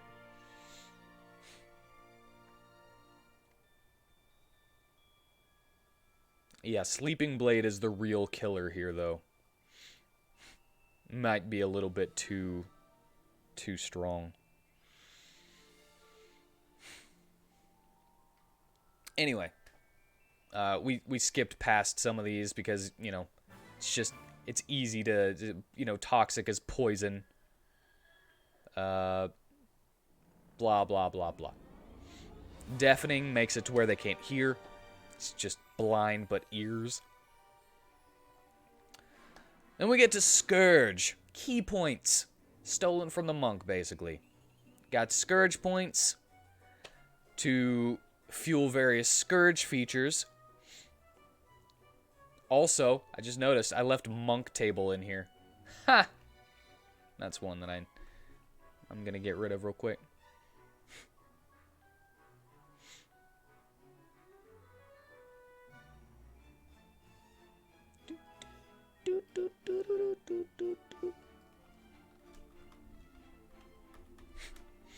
There we go. I skipped one earlier, but... Alright. And the 3 Scourge effects that you start out with are Bane, Blunt, and Steady. Bane, whenever you use one of your fell curses, you can spend 1 Scourge point to roll a d4, reducing the target's saving throw by the amount rolled. It's the Bane spell, but costs 1 Scourge point every single time you want to use it without concentration. And only on 1 creature. Blunt, whenever you take damage, you can spend 1 Scourge point as a reaction to reduce the damage taken by your Charisma modifier. Maximum of 5 at max of 20, you know. But, you know, you can just reduce damage, you know. Even a little bit can save you. Steady. Whenever you make a saving throw, you can spend 1 Scourge point to roll a d4, increasing your saving throw by the amount rolled. But, you know, using these it's like once per... Using these all the time is going to eat through your Scourge points pretty quick. You choose your Fell Path at 3rd level, once again. Getting features at 3rd, 9th, 13th, and 17th level. Skipping the ability score improvement. Staining Strike. Starting at 5th level, you can create a stain in the very air with your Fell Curses. As an action, you can spend 1 Scourge Point to fill a 5-foot cube within 30 feet of you with the effects of one of your Fell Curses.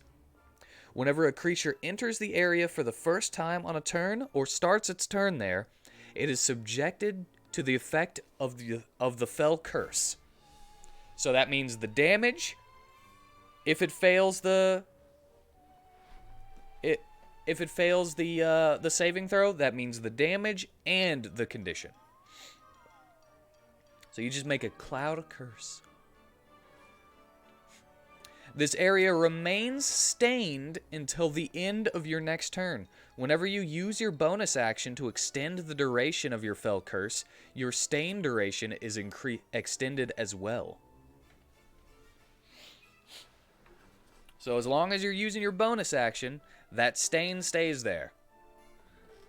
You can spend additional Scourge Points to increase the size of your stain. Each additional Scourge Point increases the size by 5 feet. The maximum number of Scourge Points, 1 plus any additional points that you can spend, is 4.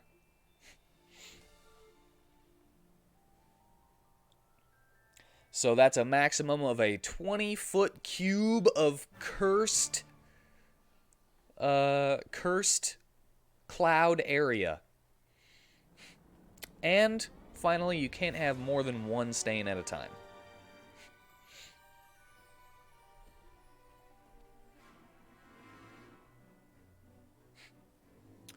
And yeah, you can like stack that any which way you want.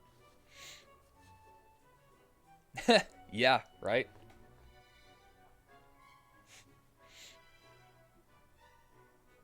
So, yeah, like you could stack that to like the ceiling even, because it just increases the size by 5 feet. In whichever direction you want, because it's not stated. Then you have Violent Curse. Starting at 6th level, whenever a creature rolls a 1 on a saving throw against one of your Fell Curses, it automatically fails the save and takes twice the number of damage dice dealt by the curse as if you scored a critical hit. Same odds, but you got criticals on saving throws for your curses now. So let's say you get lucky. You get a nat 20 with your great sword. That's 4d6 plus your strength modifier, which again, let's say for ease, it's at 20. So 4d6 plus 5 for an average of, I think that would be 12. Plus 5 is 17. And, again, we're being generous here. They get a nat 1 on their saving throw. That's another 8d6 maximum damage. So, if you get extremely lucky, which I've seen happen, if you get extremely lucky, you could do 4d6 plus 5 plus 8d6.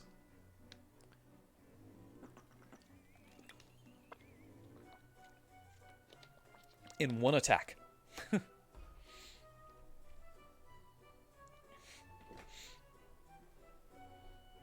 It's not rogue levels of big one-hit damage, but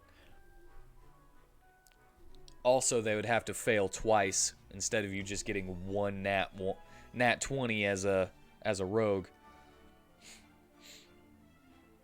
But we can't all be the rogue. Curse resistant. You are resistant to effects like that of your Fell Curses. Whenever you finish a long or short rest, you can choose one of your Fell Curses. You are immune to the condition you choose. Right? Additionally, you have advantage on saving throws to resist the Bestow Curse spell. Pretty niche with the Bestow Curse thing, but the other effect is pretty useful. You're just immune to one of the conditions of your fell curses that you know.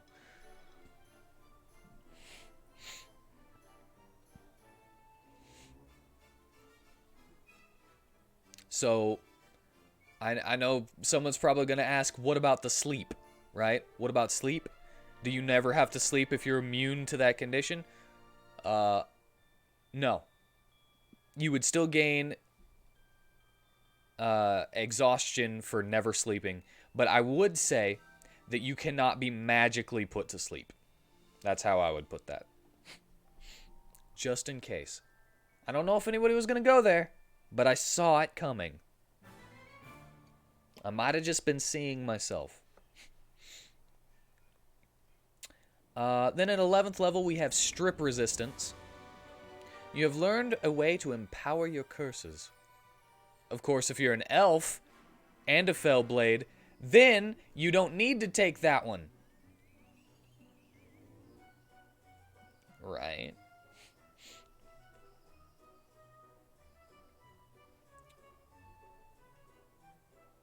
Also, if you're an elf fighting against a fellblade, you cannot be magically put to sleep by the fellblade curse. At least until level 11. You have learned a way to empower your curses. You could spend 3 Scourge points to ignore a creature's immunity to a condition whenever they fail their saving throw to resist your fell curses. But that's going to eat through your Scourge points pretty quick. If you have to do that constantly.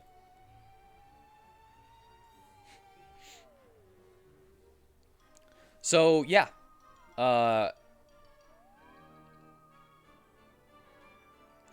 If you are a Fellblade and you're fighting against an elf, which cannot be magically put to sleep,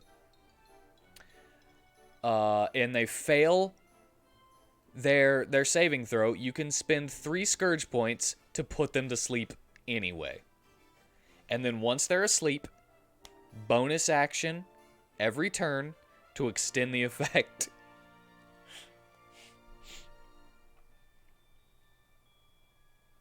This can poison the unpoisonable. This can sleep the unsleepable.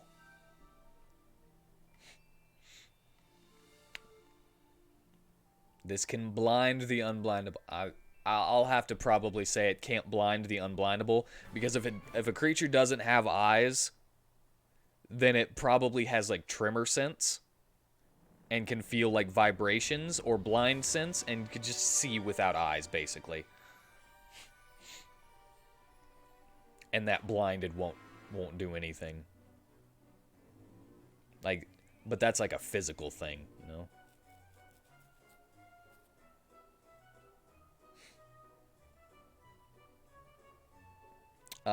Then we have Curse Sense. It's at 14th level. You always know the location of a creature affected by one of your fell curses if it is within 1 mile of you. I kind of rangery, actually, you know, now that I think about it. Reabsorb. By 15th level, you have learned to reabsorb some of your curse energy. Whenever a creature that is affected by one of your fell curses dies, you can regain 1 expended Scourge point. But they have to be under the effect of your fell curses when they die. You don't even have to kill them. They just need to be under the condition. Dodging Strike. Beginning at 18th level, your martial prowess allows you to retaliate after a dodge. Whenever a creature misses you with a melee attack due to having disadvantage on the roll, aka blind, frightened, or you just take the dodge action, you can make 1 attack against that creature without using your reaction. You can only make 1 attack against each creature that attacks you. So that's 1 attack per attack cycle. The enemy's attack cycle, I would say. But Here's where we get into some extra DPS. Remember what I said up in Fell Curses. Once per turn when you hit with a melee attack. It's not your turn. So each one of these that you hit, you can put a curse into it.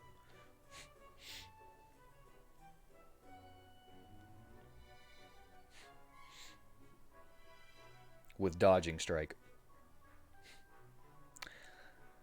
And then at 20th level, Empowered Curse. Your curses have become empowered even further. Whenever you use your bonus action to extend your Fell Curse's duration, one creature takes damage equal to half of your Fellblade dice. So every time you bonus action, it's an extra 2d6 to one of the creatures that are affected by your Fell Curses.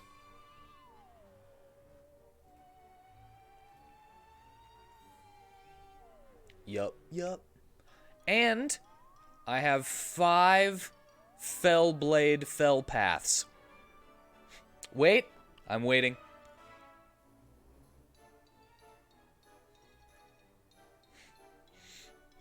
Aren't those just superiority dice? What? What do you mean? In what way? Superiority dice are expended whenever you use them. Which part? Maybe that's where I'll ask. What part?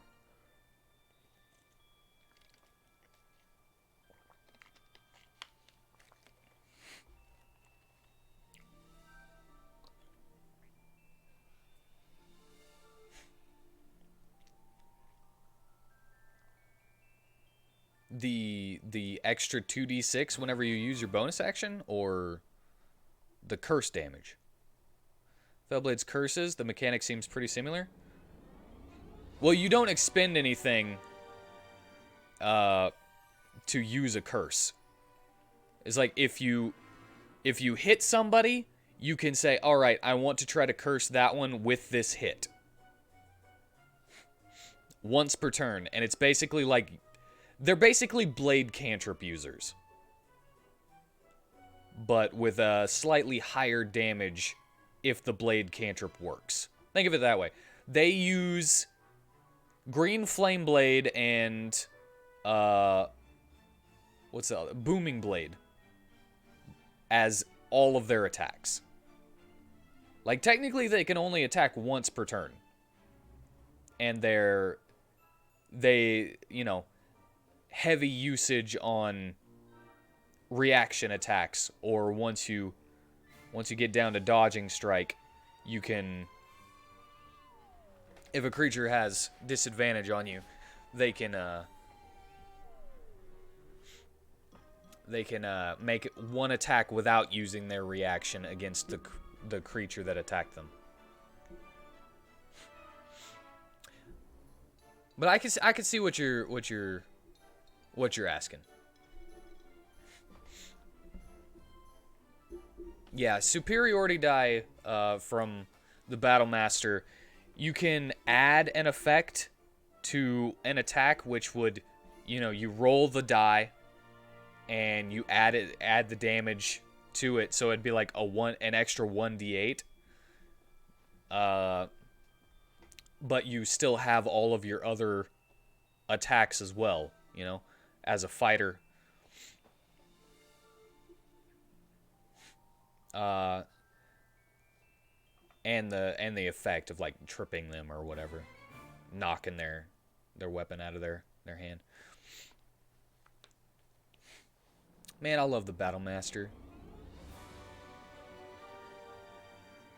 It's so cool. Just somebody who's, like, really good at fighting. and using tactical fighting sound. I love marshals. Marshals are actually way weaker than casters, though. Like, especially in the long run. Around, I think it's levels 1 through 5 marshals are better than casters, and then 5 through 10, casters start to pass them in like effectiveness, because marshals don't have as much utility and versatility, especially if you're a melee marshal and you have to like run up and hit stuff with stuff, because if you don't have any ranged, like you are completely worthless against a flying opponent if you don't have any ranged anything. So, you know, you better hope you find like a lightning javelin or something. Or, you know, you just carry a bow with you.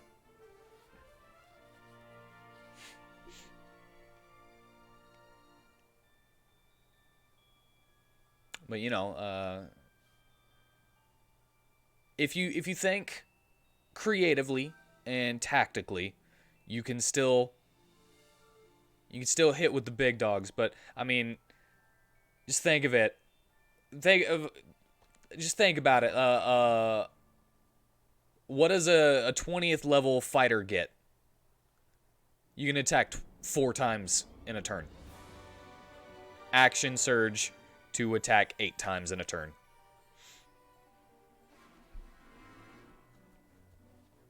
I mean, I'm oversimplifying it to a massive degree, because, you know,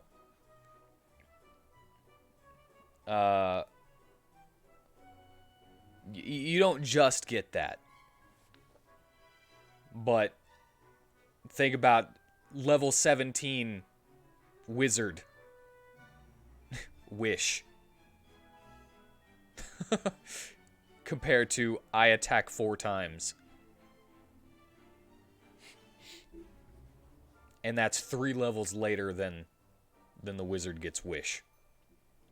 So, yeah, marshals kind of fall behind, but if you use good imaginative thinking and tactical gameplay, you can be right there with the wizard, you know?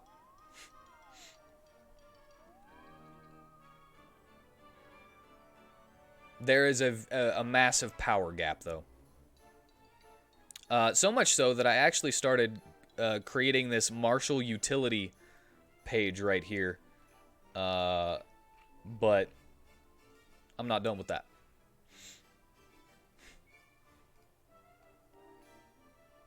Alright, so we'll start with we're going in alphabetical order.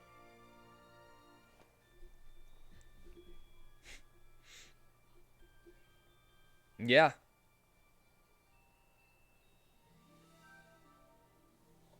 Eldritch Knight's good. It's not my favorite whenever it comes to the fighter subclasses, though. Definitely not my favorite, but it's good. It's just, it's not flavorful enough for me, you know? If I was to go for a martial caster, I would want to be a blade singer or something, you know?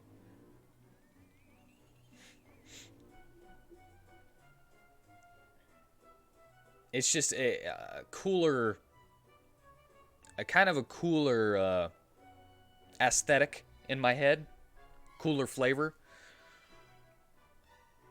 And that's the whole thing about how I make characters. I make them based off flavor, and then I put a class to it afterwards that would fit. And I never come up with anything that I like. You know, Eldritch Knight would work here.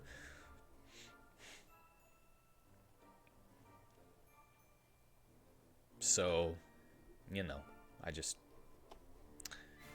that's how I do it. That's how I do it up here. Anyway, let's show the Fellblade. What's its subclasses?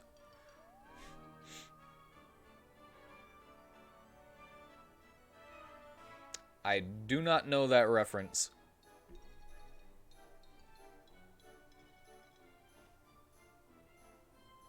What is that? Anyway, Not Pact of the Deep, Fathomless. I really like the Undead Warlock. That's one of my favorite packs. A Heron? I would have to be there, I'm sure. You with your weeaboo references that I don't get. With in reference to a comedy manga called A Heron-san is Unfathomable. Oh, okay. Because it's fathomless. Okay. I get you now. I mean, I don't know anything about the manga, but I get you. Alright, so you know how the Fellblade is all about curses? This one's called Path of the Blessings, this subclass. And whenever you get here at 3rd level, you learn the Guidance and Resistance cantrip.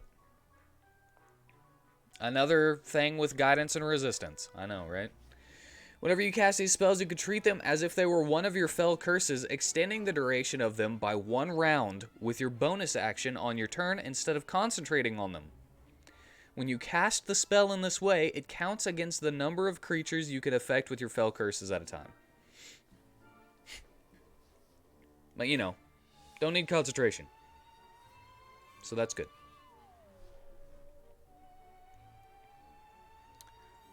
Duality spells. Starting at 3rd level, you learn to use your abilities to benefit others rather than curse them. You can spend a number of Scourge points to cast certain spells at their lowest level.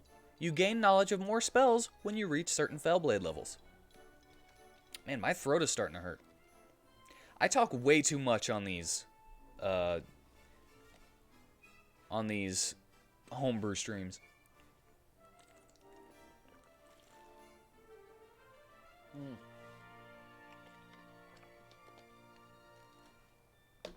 Alright, and the spell list, as you can see, is Bless. Ha!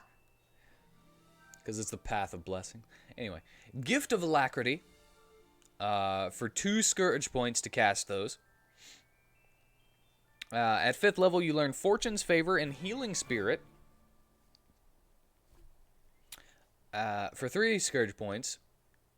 7th level, Crusader's Mantle, Protection from Energy, for 4 Scourge points. 9th level, Aura of Life and Death Ward, 5 Scourge points. And 11th, Dispel Good and Evil and Skill Empowerment, for 6 points. I tried to go for only support enchantment type kind of things. I know they're not like actually enchantments, some of them, but I went for like stuff that could be considered blessings, you know. Then at 9th level, you gain Blessed Deflection. Whenever another creature hits a creature under the effect of one of your duality spells, you can use your reaction to add your charisma modifier to its AC for that attack, potentially causing it to miss. So you got 3 people under Bless. One of them gets attacked. You can use your reaction to basically, what was it called? Defensive Duelist. That's it. That's where you get that from. But with your charisma modifier instead of your proficiency bonus. But for other people and not just you. And the thing is, you can totally target yourself with your duality spells. After I'm done reading these 2 features, I'm gonna go to the bathroom. Maybe get me another water and some honey mead for the D&D spirit, you know. Cursebane, also honey good for throat, right? Cursebane, at 13th level, your knowledge of curses grants you, dang it with these typos, the ability to break them. You can cast the Remove Curse spell at will. I thought at 13th level, Remove Curse at will was kinda okay, you know? It's kind of a high level. And Remove Curse is what? I thought it was 3. Remove Curse. 3. Yeah. That's okay for a pretty specific spell, you know, as well. Then we have Blessed Life. Starting at 17th level, your blessing's power protects a creature from death.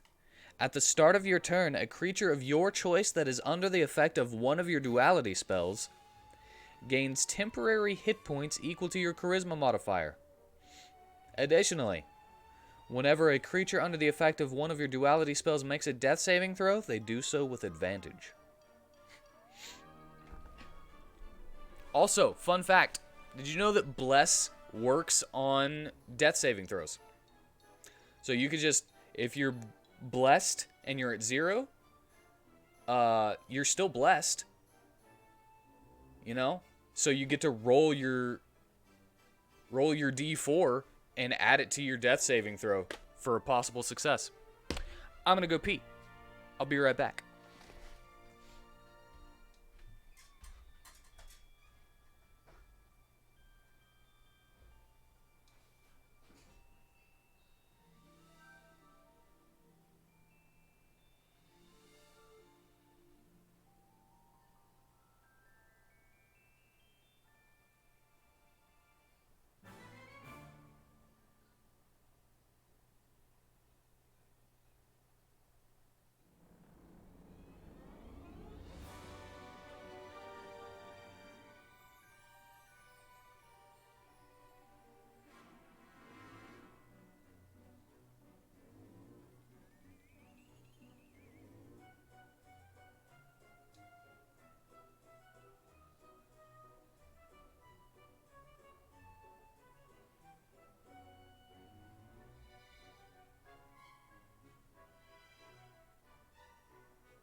I'm back. I tried the honey mead. I think I wanted it to taste more like honey. You know? It just tastes like wine. Tastes like the alcohol, and that's why I was so intrigued by it. I didn't like that bottle. Maybe it's that bottle, you know? I still want to try making my own.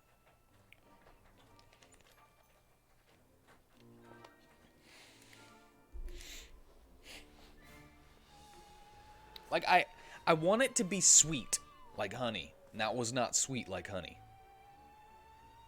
And then I made the mistake, the absolute horrendous mistake of pouring some honey in it to try to make it sweeter. And then I stirred it up, took a drink, tasted like cough syrup. It was disgusting. I should start with sake. Is sake easier than mead? No offense to Japanese culture, but I'm a little bit more of a Viking guy than a samurai guy.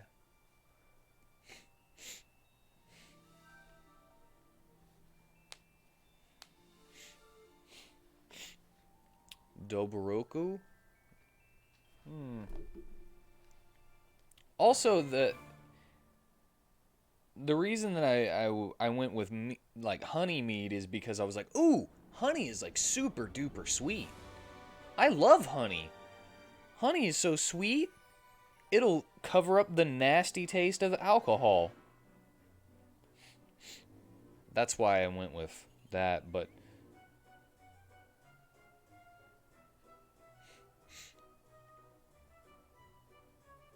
is it sweet?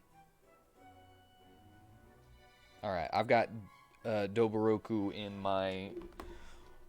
on my phone search. That's the whole thing I'm looking for. Because I'm gonna sound like a freaking alcoholic or something. I want to be able to drink on occasion, but if it tastes too bad, my body doesn't like me to swallow it. So once it hits my tongue, my throat just closes up, and it's like, you're not drinking that, and it stays in my mouth as I'm like, it's like I forget how to swallow, you know?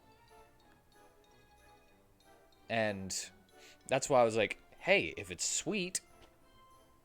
I've actually been made fun of because of my inability to drink alcohol. My boss that was talking about alcohol with us, and I was asked what I drink, and I was like, well, I kind of drink like Mike's Hard Lemonade. I had this like black cherry Mike's Hard Lemonade. It tastes just like soda. And the joke that he said was, really? They sell those to men? And I said, well, I got my mother to buy it for me, and nobody got it, which was kind of sad.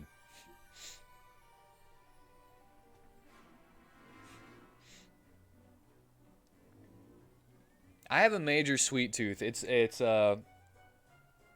we have candy in the house, it's really hard for me not to eat it. I've been doing better. Like, I have this box of lemon heads. Non-sponsored. Not sponsored. I have this box of lemon heads. If I'm having a really bad bad willpower day, I can finish one of a box of those in like an hour. But I've been able to stretch this one out for, I think we got it Saturday, and I only started eating on it Tuesday.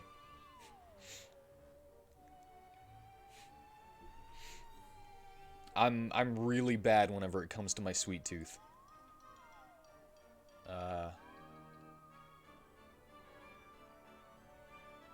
my inability to drink alcohol. So if it's not sweet, if it's not a fruity little gay drink, I can't drink it. Like, I have a physical inability to.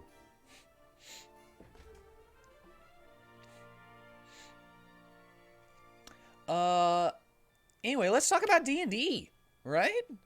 Let's quit talking about my inability to enjoy an alcoholic beverage without being called a woman for my choices.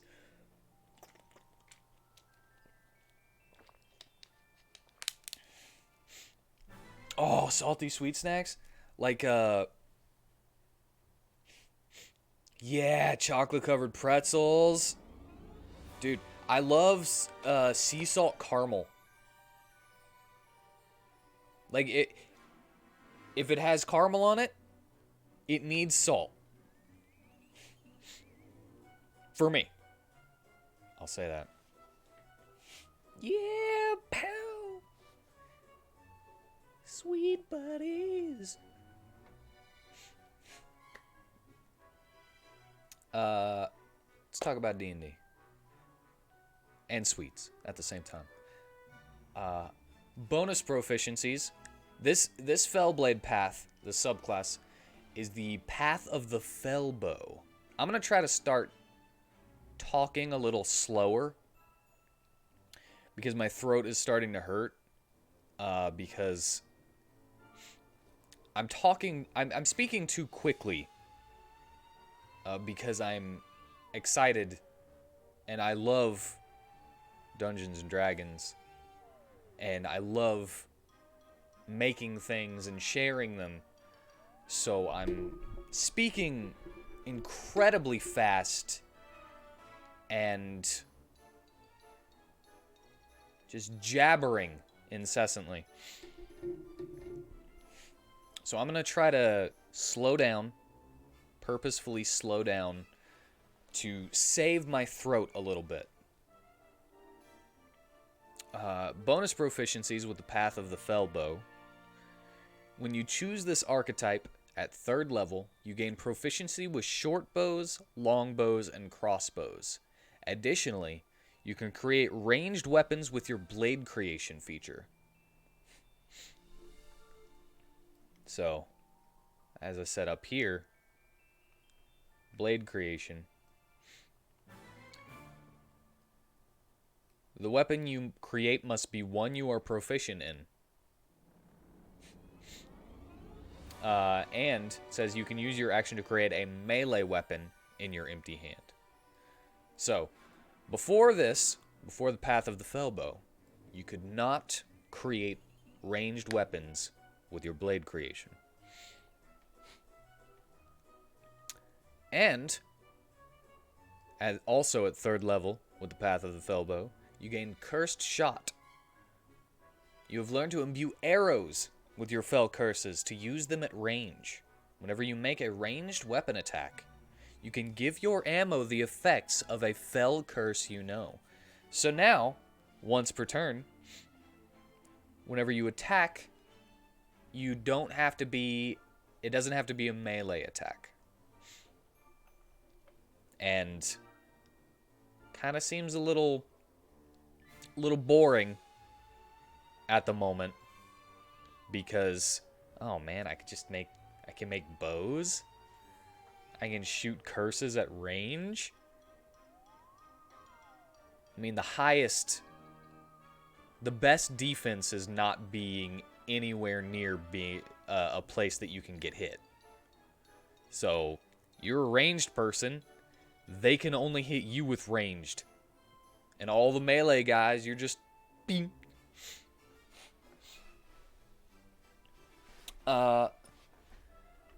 And so this is kind of where I came in my head as a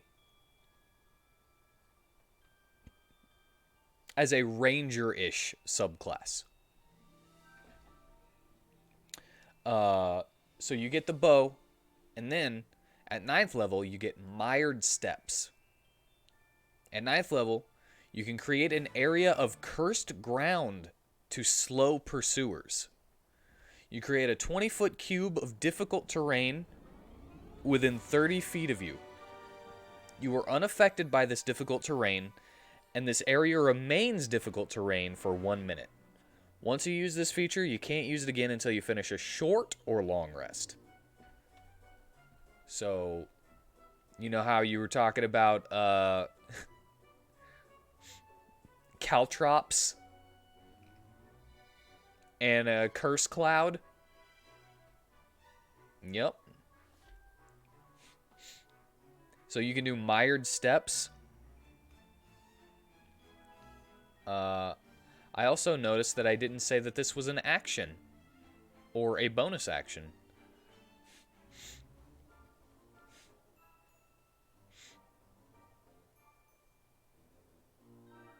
So yeah, you just create a like a cursed muddy area that people have to slog through that is the exact same size as the max stain that you can create. I never said that this was an action or a bonus action, though. So I'm going to make that a bonus action.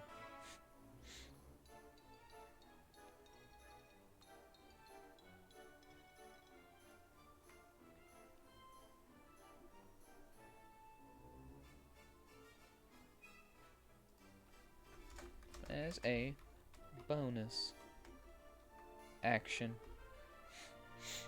You can't move it. It doesn't do any damage. Why not make it a bonus action? You know? I mean, it's still powerful, but I don't think it's too powerful.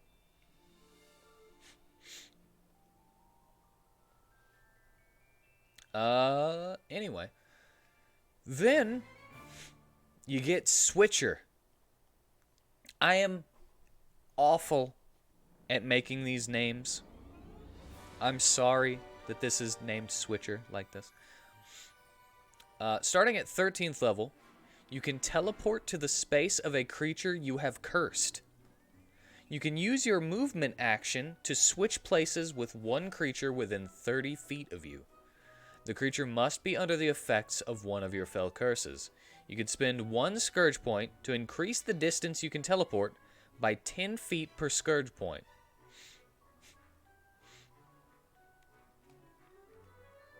Yeah.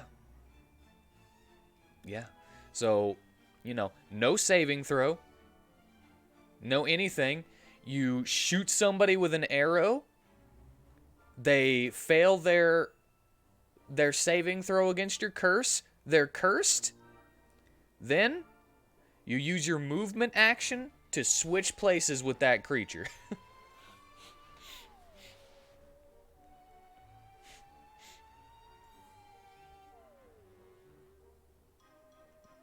Yeah, right?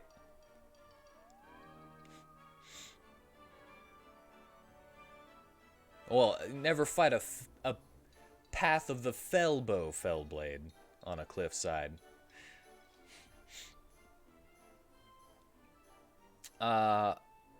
Then we have Explosive Curse at 17th level. You gain the ability to shoot an arrow that curses a number of targets in an area. You can use your action to make a ranged attack at a point you can see within your weapon's range. Every creature within 5 feet of that point becomes the target of one of your fell curses, splitting the damage between each target. So you still only choose one, and you don't, shoot them with it, but you can curse multiple creatures at a time. Less damage, but more curses faster.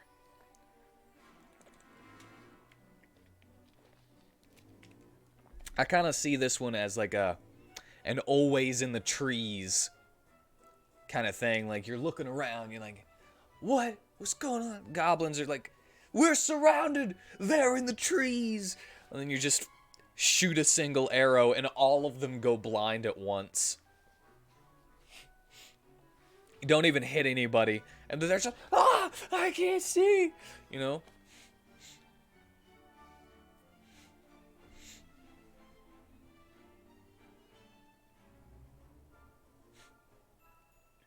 Like, just teleporting between them, like changing to a martial fighting style while they're blinded and everything. Just slowly cut them down as they don't know what's going on because they were blinded before you even showed yourself because you're up in the trees. You're shooting arrows at them and stuff. A mix of melee and ranged cursed combat. I don't know, that's what I picture.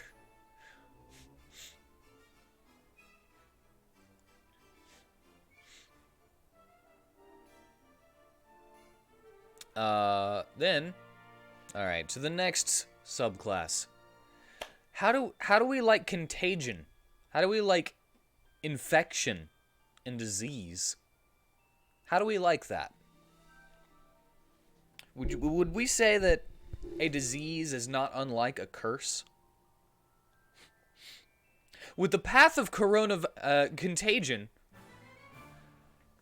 you learn a special fell curse, the infecting blade. Starting at 3rd level, you learn a fell curse that can spread like a disease. Your blade attack causes intense pain in the limbs of your targets. Your target must make a Constitution saving throw. On a failed saving throw, the creature takes 1d6 poison damage and is marked until the end of your turn. While the creature is marked in this way, the creature has disadvantage on attack rolls using strength and strength checks. Whenever a creature affected by this curse moves within 5 feet of another creature, you can use your reaction to use this fell curse on it.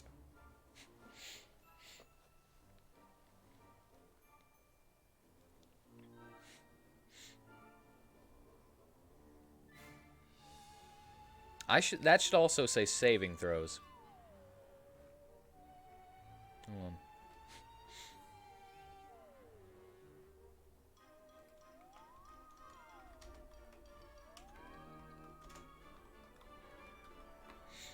There we go. The infection weakens the limbs. And if they get too close, they will infect others. Because you can use your reaction to just immediately hit them with the fell curse. At range. You don't have to be within... You don't have to hit them with a melee attack. This fell curse doesn't count against the curses you know. Then at 9th level, you got diseased combat. Your knowledge and experience with cursed diseases have granted you an altered body. You are immune to disease and have resistance to poison damage. Additionally, you can cast the Lesser Restoration spell once without expending a spell slot. Once you use this feature, you can't use it again until you finish a long rest. I think that's pretty good. Why is that bolded? I don't know why this bolds things. It just does it sometimes. Submit! Hey, thank you for the submission. Welcome. How's life treating you? I'm babbling. I'm having a babble stream. Babble.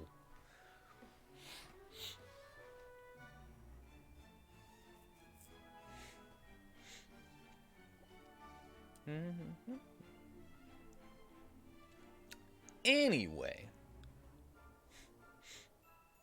No, just showing off Homebrew.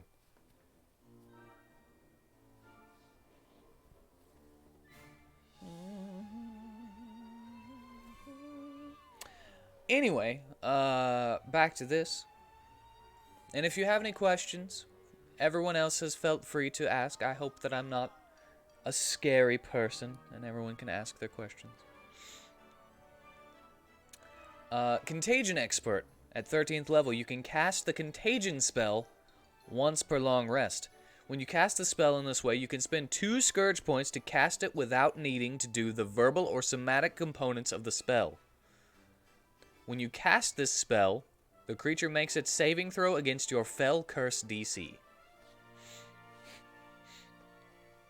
So you can just cast the Contagion spell without, like, completely silently. Let's go to the Contagion spell real quick.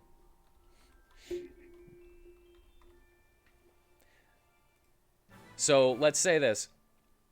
It's still touch based, right? But say you're meeting, say you're going undercover into the dark underbelly of a city, and you're being introduced to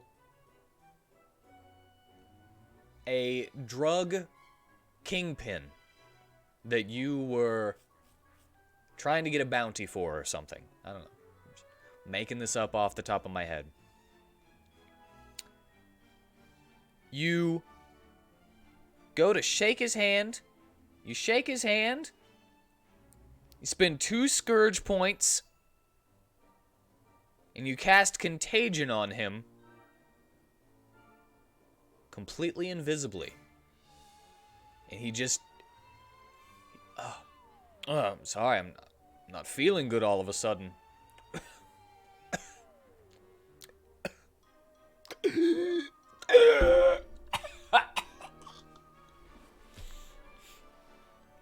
You got him.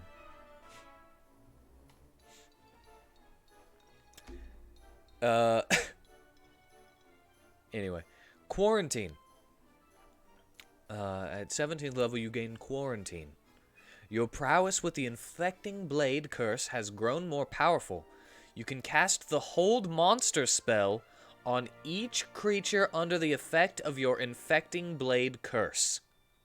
Whenever you cast this spell in this way, creatures affected have disadvantage on Constitution saving throws. Once you use this feature, you can't use it again until you finish a long rest. Who's old boy?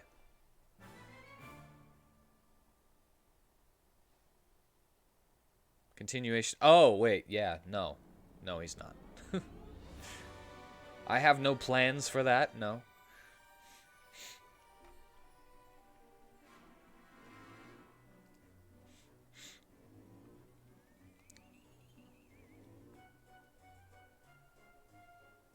I'm just giving you an example. Alright. After the Path of Contagion, got the Path of the Mage Slayer. Path of the Mage Slayer. Fellblade. You get the Fel Curse Muddling Blade. Starting at 3rd level, you learn a Fel Curse designed to shut down a mage's concentration. Your blade attack muddle and confuse the mind of your target. Wow, there's a lot of problems with that sentence. The target must make an intelligence saving throw. On a failed saving throw, the creature takes 1d6 psychic damage and is marked until the end of your next turn. While the creature is marked in this way, that creature has disadvantage on the saving throw it makes to maintain its concentration. So, concentration killer. Curse. Then you got spell resistance. I've been given spell resistance a little bit, I'm noticing. You have advantage on saving throws you make against spells. But, you know, you're a mage slayer. Of course you would have a fighting style that increases your chance against them. Then you got confused casting. At 13th level, you can muddle the mind of a creature so much that they can't tell who is who.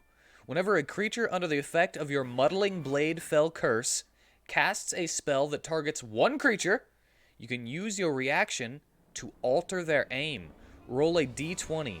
On a 10 or higher, the creature must choose a new target for the spell. On a 20, you can choose the new target.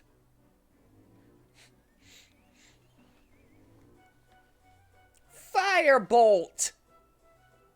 On who? You! I choose you.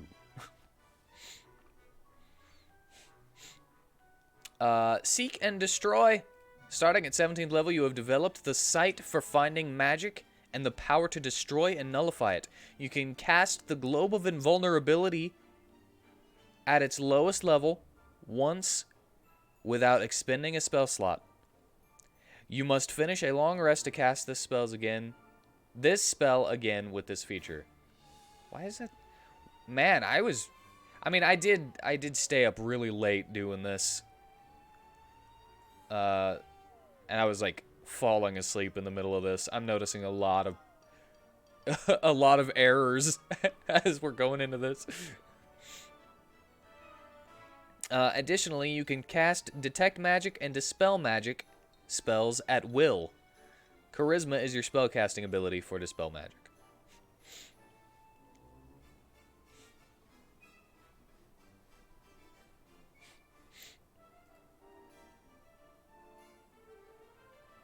Nothing? Alright. To the final Fellblade subclass. The Path of the Vampiric Blade. Starting at 3rd level, you learn a Fell curse based on the Horrid Vampire. Your blade attack sucks life energy from your target. The target must make a Constitution saving throw. On a failed saving throw, the creature takes 1d6 necrotic damage and is marked until the end of your next turn. While the creature is marked in this way, the creature takes damage equal to your Charisma modifier at the start of their turn. You regain hit points equal to that amount. Only one creature can be affected by this curse at a time.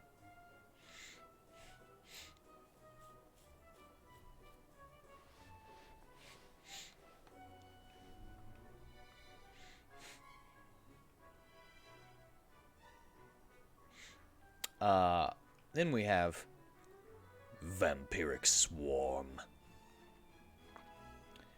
Starting at 9th level, you can spend 2 Scourge points to transform into a magical swarm of bats as an action on your turn.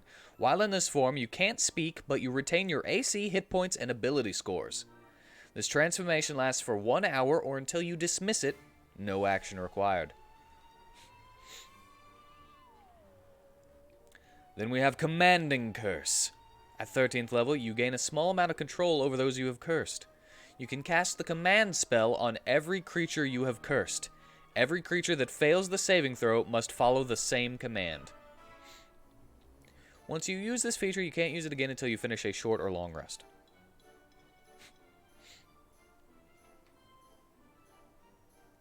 So does everybody like the command spell? I like the command spell. I think it's cool.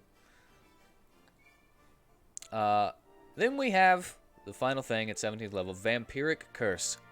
The Curse of the Vampire has affected you deeply. When you are reduced to 0 hit points but not killed outright, you can spend 1 Scourge point to expend a hit die, regaining hit points equal to the amount rolled. Additionally, you gain resistance to necrotic damage.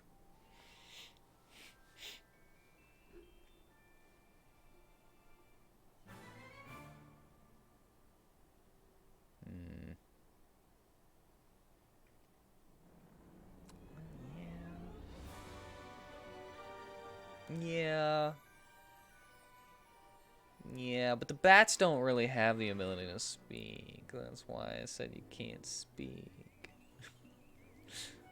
Alright. That's my Fellblade. It's not as cool as the Aspect Sire. But I think it's mechanically sound. I just haven't play tested it to know if it actually is.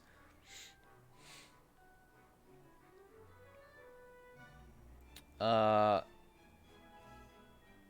not sure if I should give extra attack to the Fellblade. That's one problem that I have. So I don't know if I should give extra attack or if it has enough stuff as it is that it doesn't need extra attack.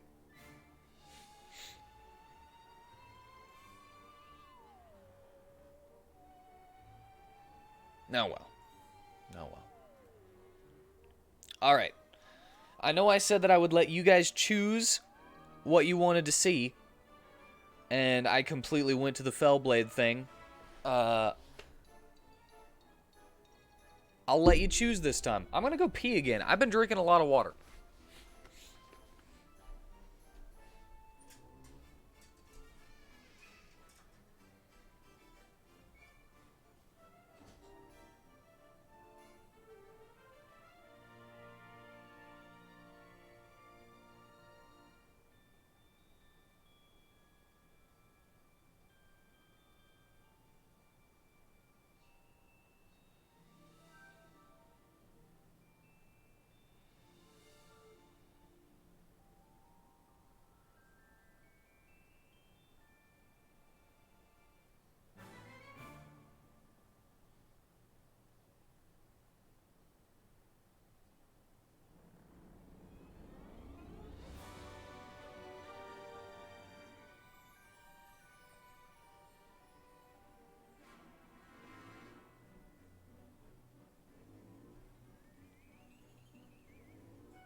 Back once again. All right. Anybody got any requests? I got a ton of items. Some of them are bad because they were really early. Some of them were never finished. I don't have that many spells, but we can go through spells if you want. Subclasses, I got a couple. Again, some of them not finished.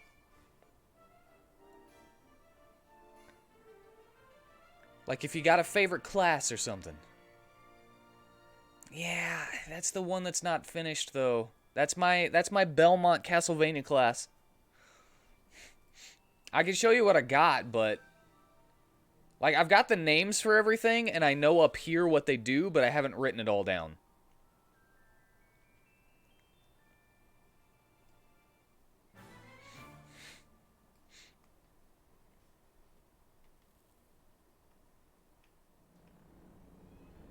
So yeah. Also, I just copied and pasted this from the fighter, and I haven't changed all the names yet either. But I did change, like, some of the other stuff. So, I'll show you what I got. I don't have much. But I got the 1d10. I'm keeping that. Strength and dexterity. Saving throws. You're proficient in light and medium armor. I've never seen a Belmont wearing heavy armor. Then you choose 2 skills from acrobatics, animal handling, athletics, history, insight, intimidation, perception, religion, and survival. I think that's straight from fighter. You get a short sword and a whip because Trevor Belmont in the Castlevania animated series, for the most part, has a short sword and a whip. Or, 2 martial weapons. a bottle of holy water, and a cross, or a cross, sorry. A Dungeoneer's pack, or an Explorer's pack, and leather armor and a dagger. Pretty basic, right? You get a fighting style of your choice. Archery, of course, blind fighting, because, you're in the dark a lot as a monster hunter. At least that's how I was thinking it. Basic defense, dueling. I created Great Whippin' Fighting with a pun name because of Great Weapon Fighting. And whenever you take that fighting style, your reach with the whip is extended by 5 feet. And you can make grapple checks with a range equal to your whip's range. Superior technique to learn a maneuver and get 1 superiority die. And two weapon fighting. Those are your choices. You got heart points. 5 times your monster hunter level, replenish on a long rest. And once per turn, whenever you... Wow. Whenever you... Oh my god. I'm noticing so many more errors. Whenever you make a weapon attack roll, you can expend a number of points, maximum of 5, to increase the roll by the number of points spent.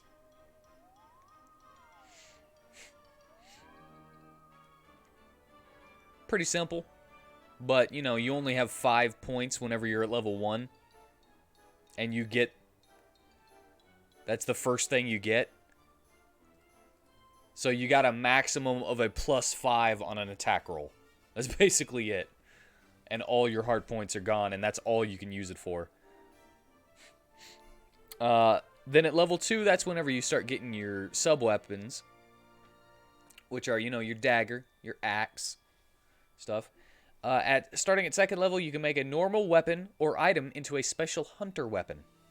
The use of your sub-weapon costs a number of hearts when you use it. You can choose 1 sub-weapon from the choices below, which you could change at the end of a long rest. The number of sub-weapons you could choose at a time increases to 2 at 9th level, and 3 when you reach 17th level. I mean, usually you can only hold like 1 at a time. So I think being able to choose between 3 at a time is pretty good, and change them on a long rest.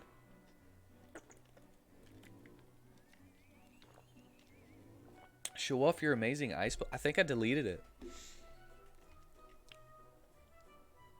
I didn't actually delete it. You made a firebow? What are you talking about? I think I deleted it. I never made it. So, the axe. In the games, it's not my favorite most of the time. I've learned to love it a little bit more in recent days. Costs 4 heart points to use it. You can use your bonus action to throw an arcing magic battle axe at a creature within 60 feet of you. Make a ranged weapon attack against the target. On a hit, the creature must make a strength saving throw or fall prone. Because it's good against flying enemies, right? In the game, that's what it's supposed to be used for. In Castlevania, you're supposed to use the axe for overhead enemies. So, if they fail a strength saving throw, they fall prone, and if they're aerial, all the better. But it doesn't have to be straight up in the air, like in the actual game.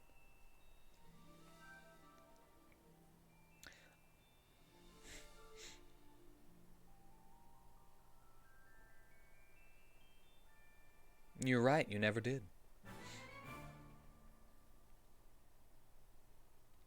Uh, then we got the cross. You can use your bonus action to throw a magic cross in a 20-foot long, 5 feet wide line in front of you. The cross flies back toward you in a line at the start of your next turn. A creature in the line when it is thrown or when it returns to you must make a dexterity saving throw or take 1d8 plus your choice of strength or dexterity modifier.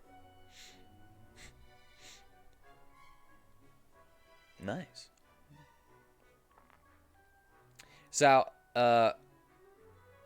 now the reason that this is a little weird, right?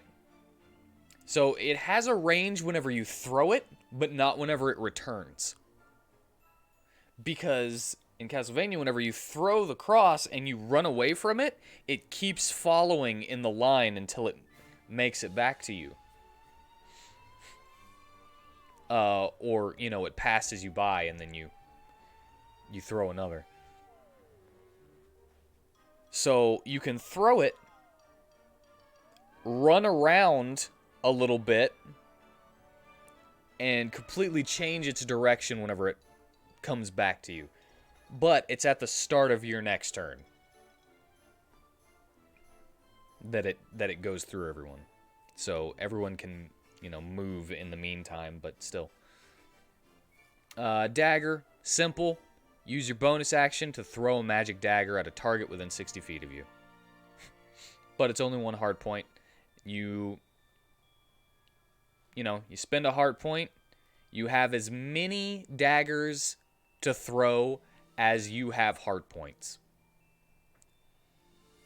Not free, but whenever you reach 20th level, up to 100 60-foot ranged attacks.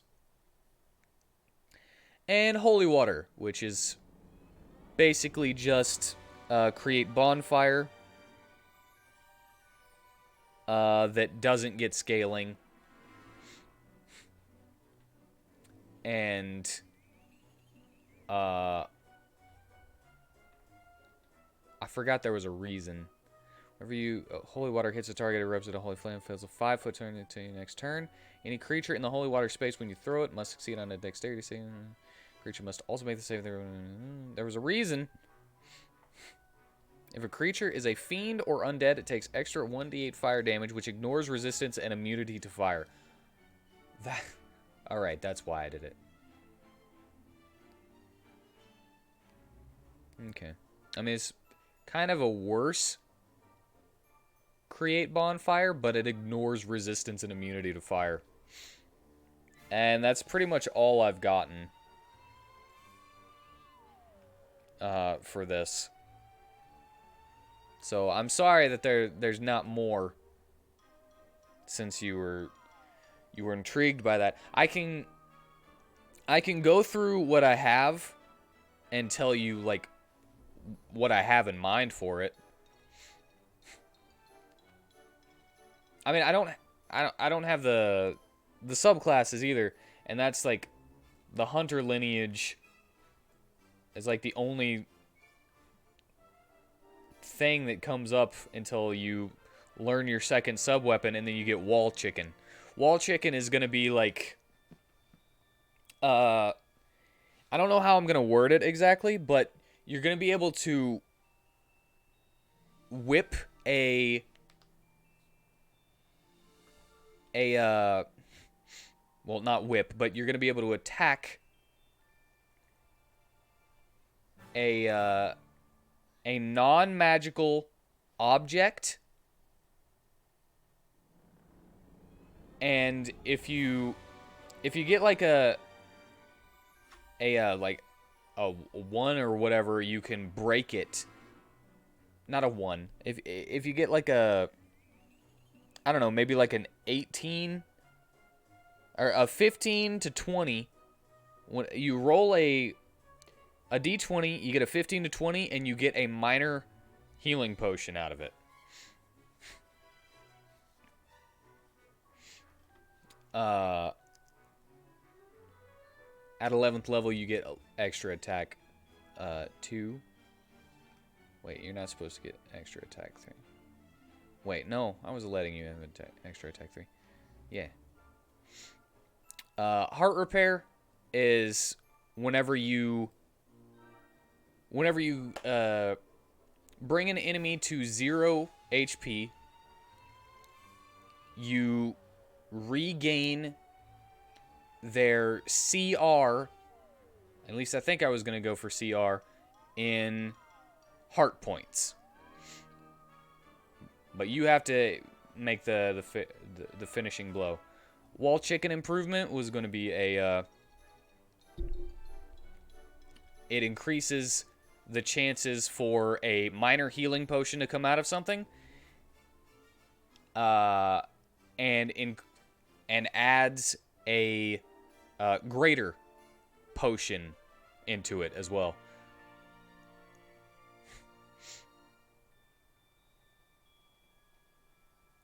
Sub-weapon, you now know 3 sub-weapons. Wall chicken improvement again.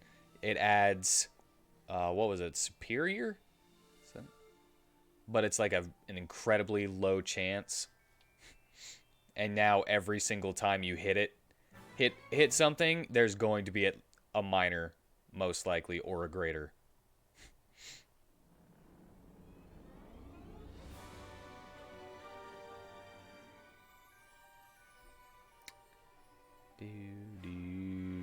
I also had this one idea. I guess I didn't write it down in here.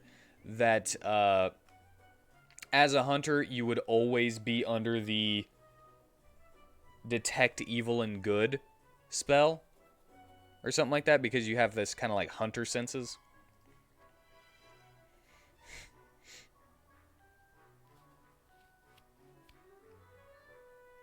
Oh, I didn't see that. Sorry. Thank you for joining me, Brewhark. if you're going bye-bye, where is... What was that? Diamond Dust. That's what it was called. Diamond Dust. There it is. Here's your bow, Whitney.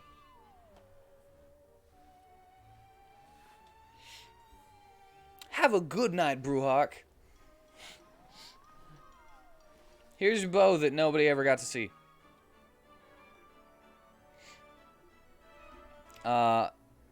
This bow looks to be made of light blue crystal. Ooh, can you read it? Can you read it? I just thought... this bow looks to be made of light blue crystal, and a chilling mist exudes from it at all times. This icy bow draws in moisture from the air to create arrows when you draw back the string. If the wielder brings the bow to an area of extreme heat, it cannot create its own arrows. When you hit with an attack using the arrows that this bow creates, the target takes an extra 1d6 cold damage. In addition, while you hold the bow, you have resistance to fire. In freezing temperatures, this bow sheds bright light in a 10-foot radius and dim light for an additional 10 feet. When you draw this weapon, you can extinguish all non-magical flames within 30 feet of you. This property can be used no more than once per hour. You can also hold your action for up to 10 turns or 1 minute, adding a +1 to attack and damage rolls per turn to the first attack you make after holding them. When you hold your turn in this way, your movement speed is 0 until you make the attack. If you take damage while holding your turn, you must make a concentration check or lose your bonuses. So basically, it's a sniper bow.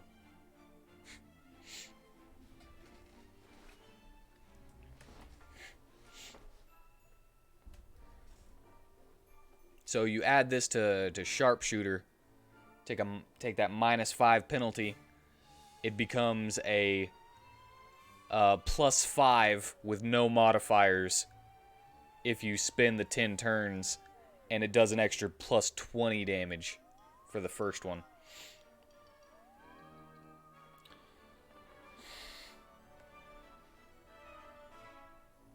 Yeah.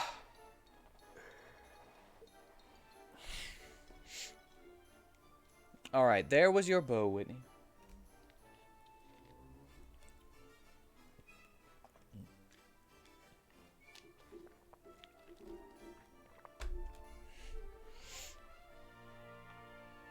Have I shown you what Elliot was rocking?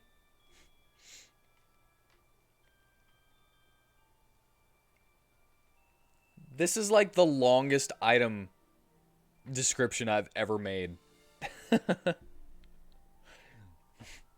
And it didn't help at all.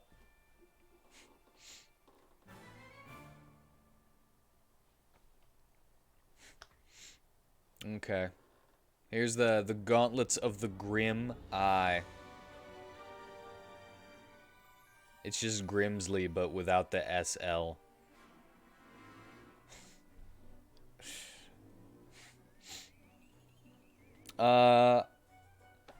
Requires attunement by a monk. They're unique. There's only one of a kind. A pair of black leather gloves with a closed ornate eye on the back of the hands. These gloves can hold up to 20 charges that dissipate at dawn. These gloves know spell snaring. You can use your deflect missiles feature on spells that require a ranged spell attack. You are unable to throw the spell back if you reduce the damage to 0. Whenever you use this feature to deflect a spell, you gain 1d4 plus 1 charges. Flaming Fury. As a bonus action, you can use these gloves to cause magical flames to envelop 1 or 2 melee weapons in your grasp. Each flaming weapon deals an extra 1d6 fire damage on a hit. The flames last until you sheath or let go of either weapon. Now that's...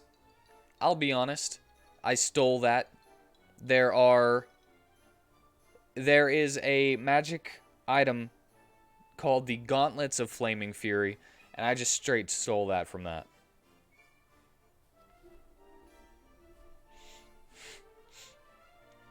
Then there's Fire Absorption. You can expend 3 charges to cast Counterspell on spells that deal fire damage that target you. Should you successfully counterspell the spell, you gain charges equal to the level of the spell. Wisdom is your spellcasting ability for this spell. Then we have Unleash. You can use your bonus action and expend 10 charges, causing the eyes to open. While the eyes are open, these gloves are considered unleashed. These gloves change to a pair of red-clawed gauntlets, and the eyes shine white and black. I kind of thought of it as like white pupils in like kind of like the slits and black around the whatever. The unleashed form lasts for 1 minute. It ends earlier if you are knocked unconscious. While unleashed, you gain the following extra traits. You gain resistance to cold and immunity to fire damage. Your unarmed strikes deal an extra 2d6 fire damage. Whenever you deal damage with an unarmed strike, fire bursts forth in a 30-foot radius sphere or a 50-foot long, 5-foot wide line.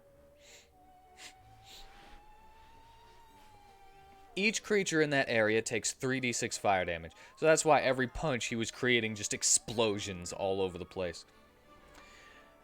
Whenever you are grappling a creature, that creature takes 2d6 fire damage at the start of their turn.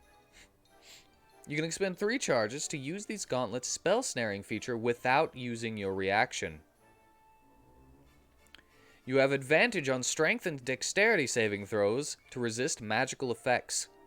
And whenever you deal damage with an unarmed strike, you can expend 1 charge to mark a creature with a symbol of a burning eye. This mark lasts for 1 minute, and while they are marked, you have advantage on attack rolls against the target. You can leave multiple marks on a creature, expending 1 charge every time you deal damage. The marks are harmless unless you use your action to end them. When you use this action, any creature with marks must make a Constitution saving throw against your key save DC. If it fails, the creature takes 1d4 fire damage per mark on them and is pushed 5 feet per mark. If it succeeds, it takes half as much damage and is not pushed. This damage ignores resistance to fire. Yeah, I didn't get to use the mark at all. I was going to have it go and just blast people into the air. Like chain reaction. Like just blast them all over the place.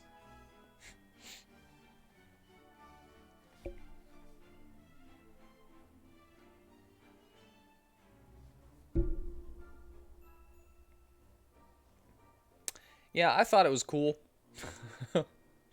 D&D, the game of I thought it was cool.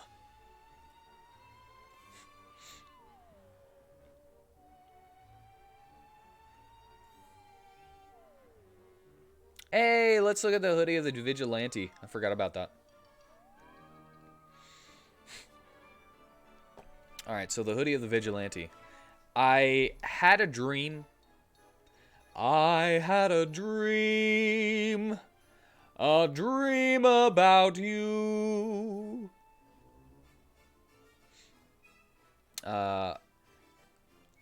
So I had a dream one night, a couple months ago actually. I don't remember exactly whenever I made this, but I was this kind of weird clown thing. And I had this hoodie that was like alive. And anyway, I'll explain it as I go down. I was like this. I was like a superhero, you know. I was a caped crusader, but without the cape. I had a hoodie instead. Anyway, a living sweater with gloves and a hood sewn onto it, made of slick liquid repellent material. This hoodie was the property of a man whom the law had forsaken too many times. You gain access to new features while you are attuned to this weapon. Face of the Avenger. While wearing this hoodie with its hood up, your face is obscured by a mask and the appearance of your hoodie changes to a color or pattern of your choice. You gain a +5 bonus to Charisma Intimidation checks. If you successfully intimidate a creature, they are frightened of you for 1 minute. Because I kind of had this kind of Batman vibe going on. Natural weapon. You can cast the Alter Self spell from it at will using the Natural Weapons option. Can't use any other option of the Alter Self spell. But while wearing it, you can, you know, create claws or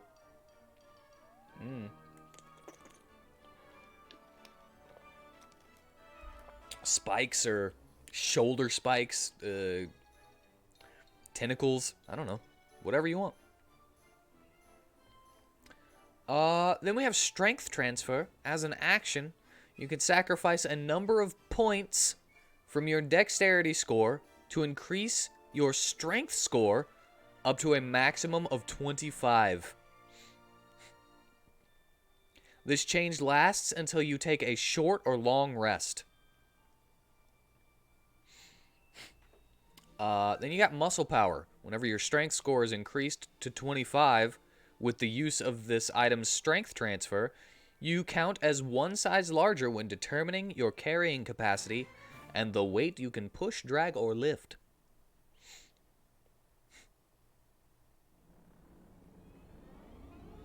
So, you know, I think it's pretty cool.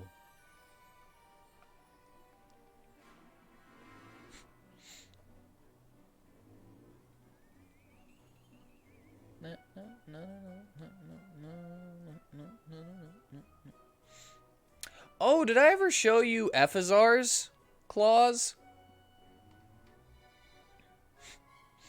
I sure did put in a lot of punches, didn't I? A lot of things doing punchies. A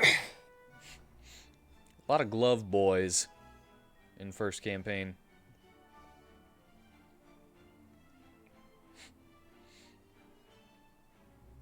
All right. So the claws of greed and envy. You know, one was greed, one was envy, and then they kind of just merged. A set of ruby clawed gauntlets with golden filigree. You have a +3 bonus to AC. Wait, that's not supposed to say AC. That should just say attack rolls. I did it as attack rolls, not AC, so don't worry. In addition, these gauntlets turn unarmed strikes with your hands into magic weapons that deal slashing damage with a +1 bonus. Wait, was it supposed to be AC?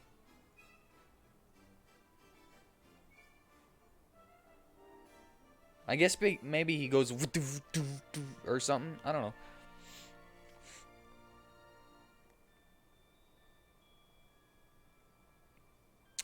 You gain a +5 bonus to dexterity sleight of hand checks.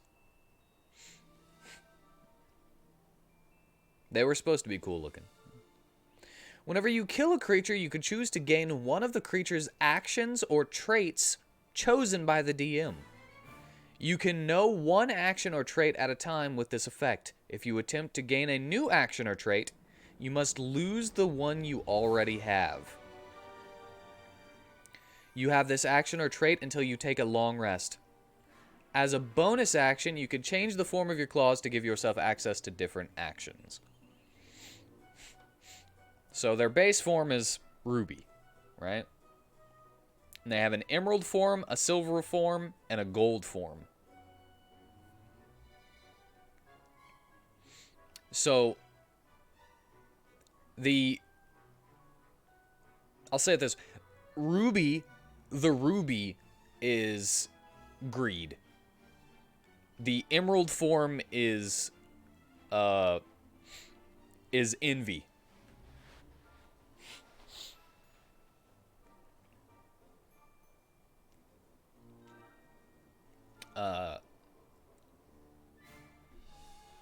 That's basically where I was going for that. And the silver form and gold form were, story-wise, they were stolen and added to the gauntlets. But,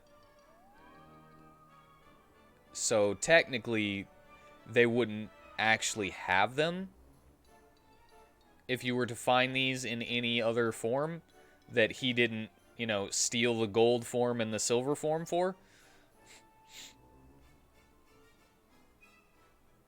And add them to them. But anyway. Emerald form. As an action, you could attempt to take a stat from a creature that... wait. As an action, you can attempt to take a stat from a creature that has more than you. Sorry. I put too many pauses in. When you use this action, you choose one stat from Strength, Dexterity, Constitution, Intelligence, Wisdom, or Charisma. The target creature must succeed on a saving throw of the skill you chose against your spell save DC. On a failed save, the stat is reduced by 1d4. You gain stat points equal to the amount rolled, up to the target's max. This reduction and increase lasts for 24 hours. If you have more of the stat chosen, the creature automatically succeeds the saving throw. On a successful saving throw, the creature is immune to this effect for 24 hours. He had higher stats than you guys, so he didn't use this.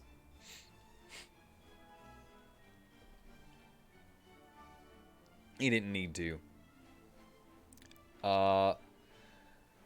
Then the silver form, you gain the conductive power of silver. Whenever you deal lightning damage, you can add your proficiency bonus to the damage.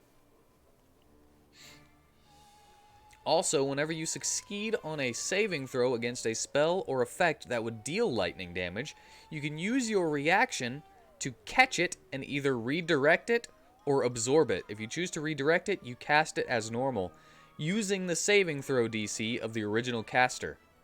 If you choose to absorb it, you regain hit points equal to 1d6 per spell level of the original cast.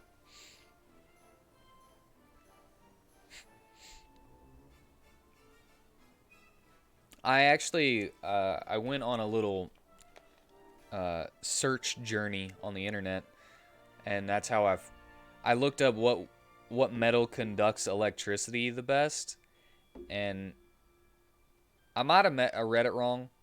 I don't remember it at all, but it said silver actually conducted electricity better.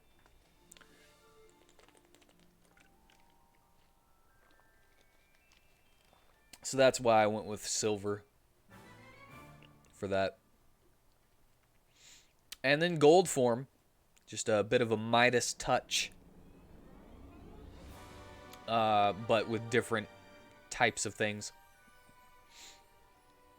You can temporarily transmute objects or creatures within 5 feet of you into another material for a number of turns equal to your charisma modifier.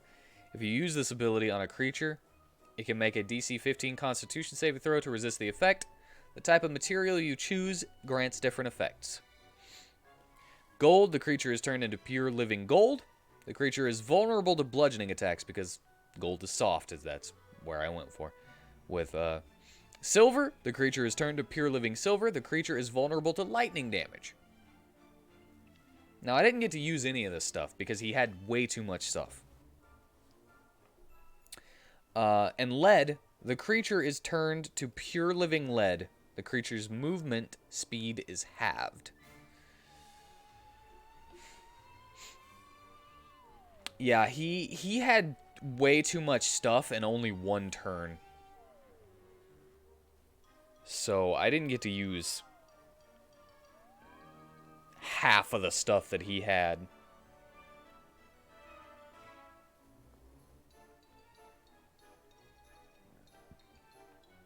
Hey, it's the Oracle pipe.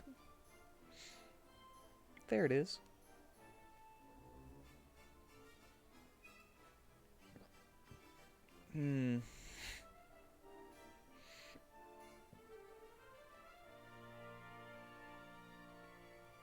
Freaking Twilight Shimmer.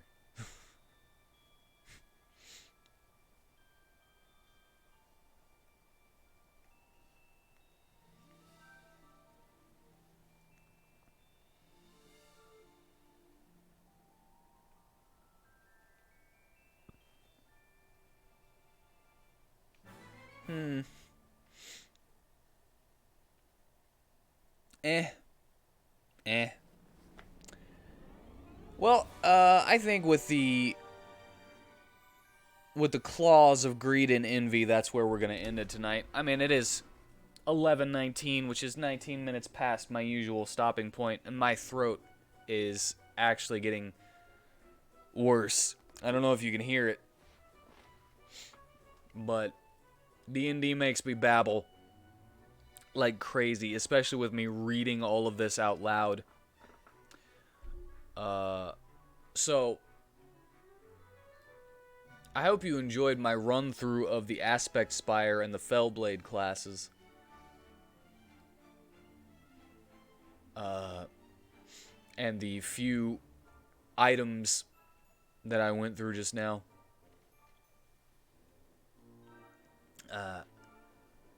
I thank you all for joining me.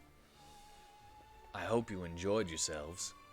Hopefully I can fix RimWorld for Thursday, next Thursday. And I hope you all have a good night. Yeah.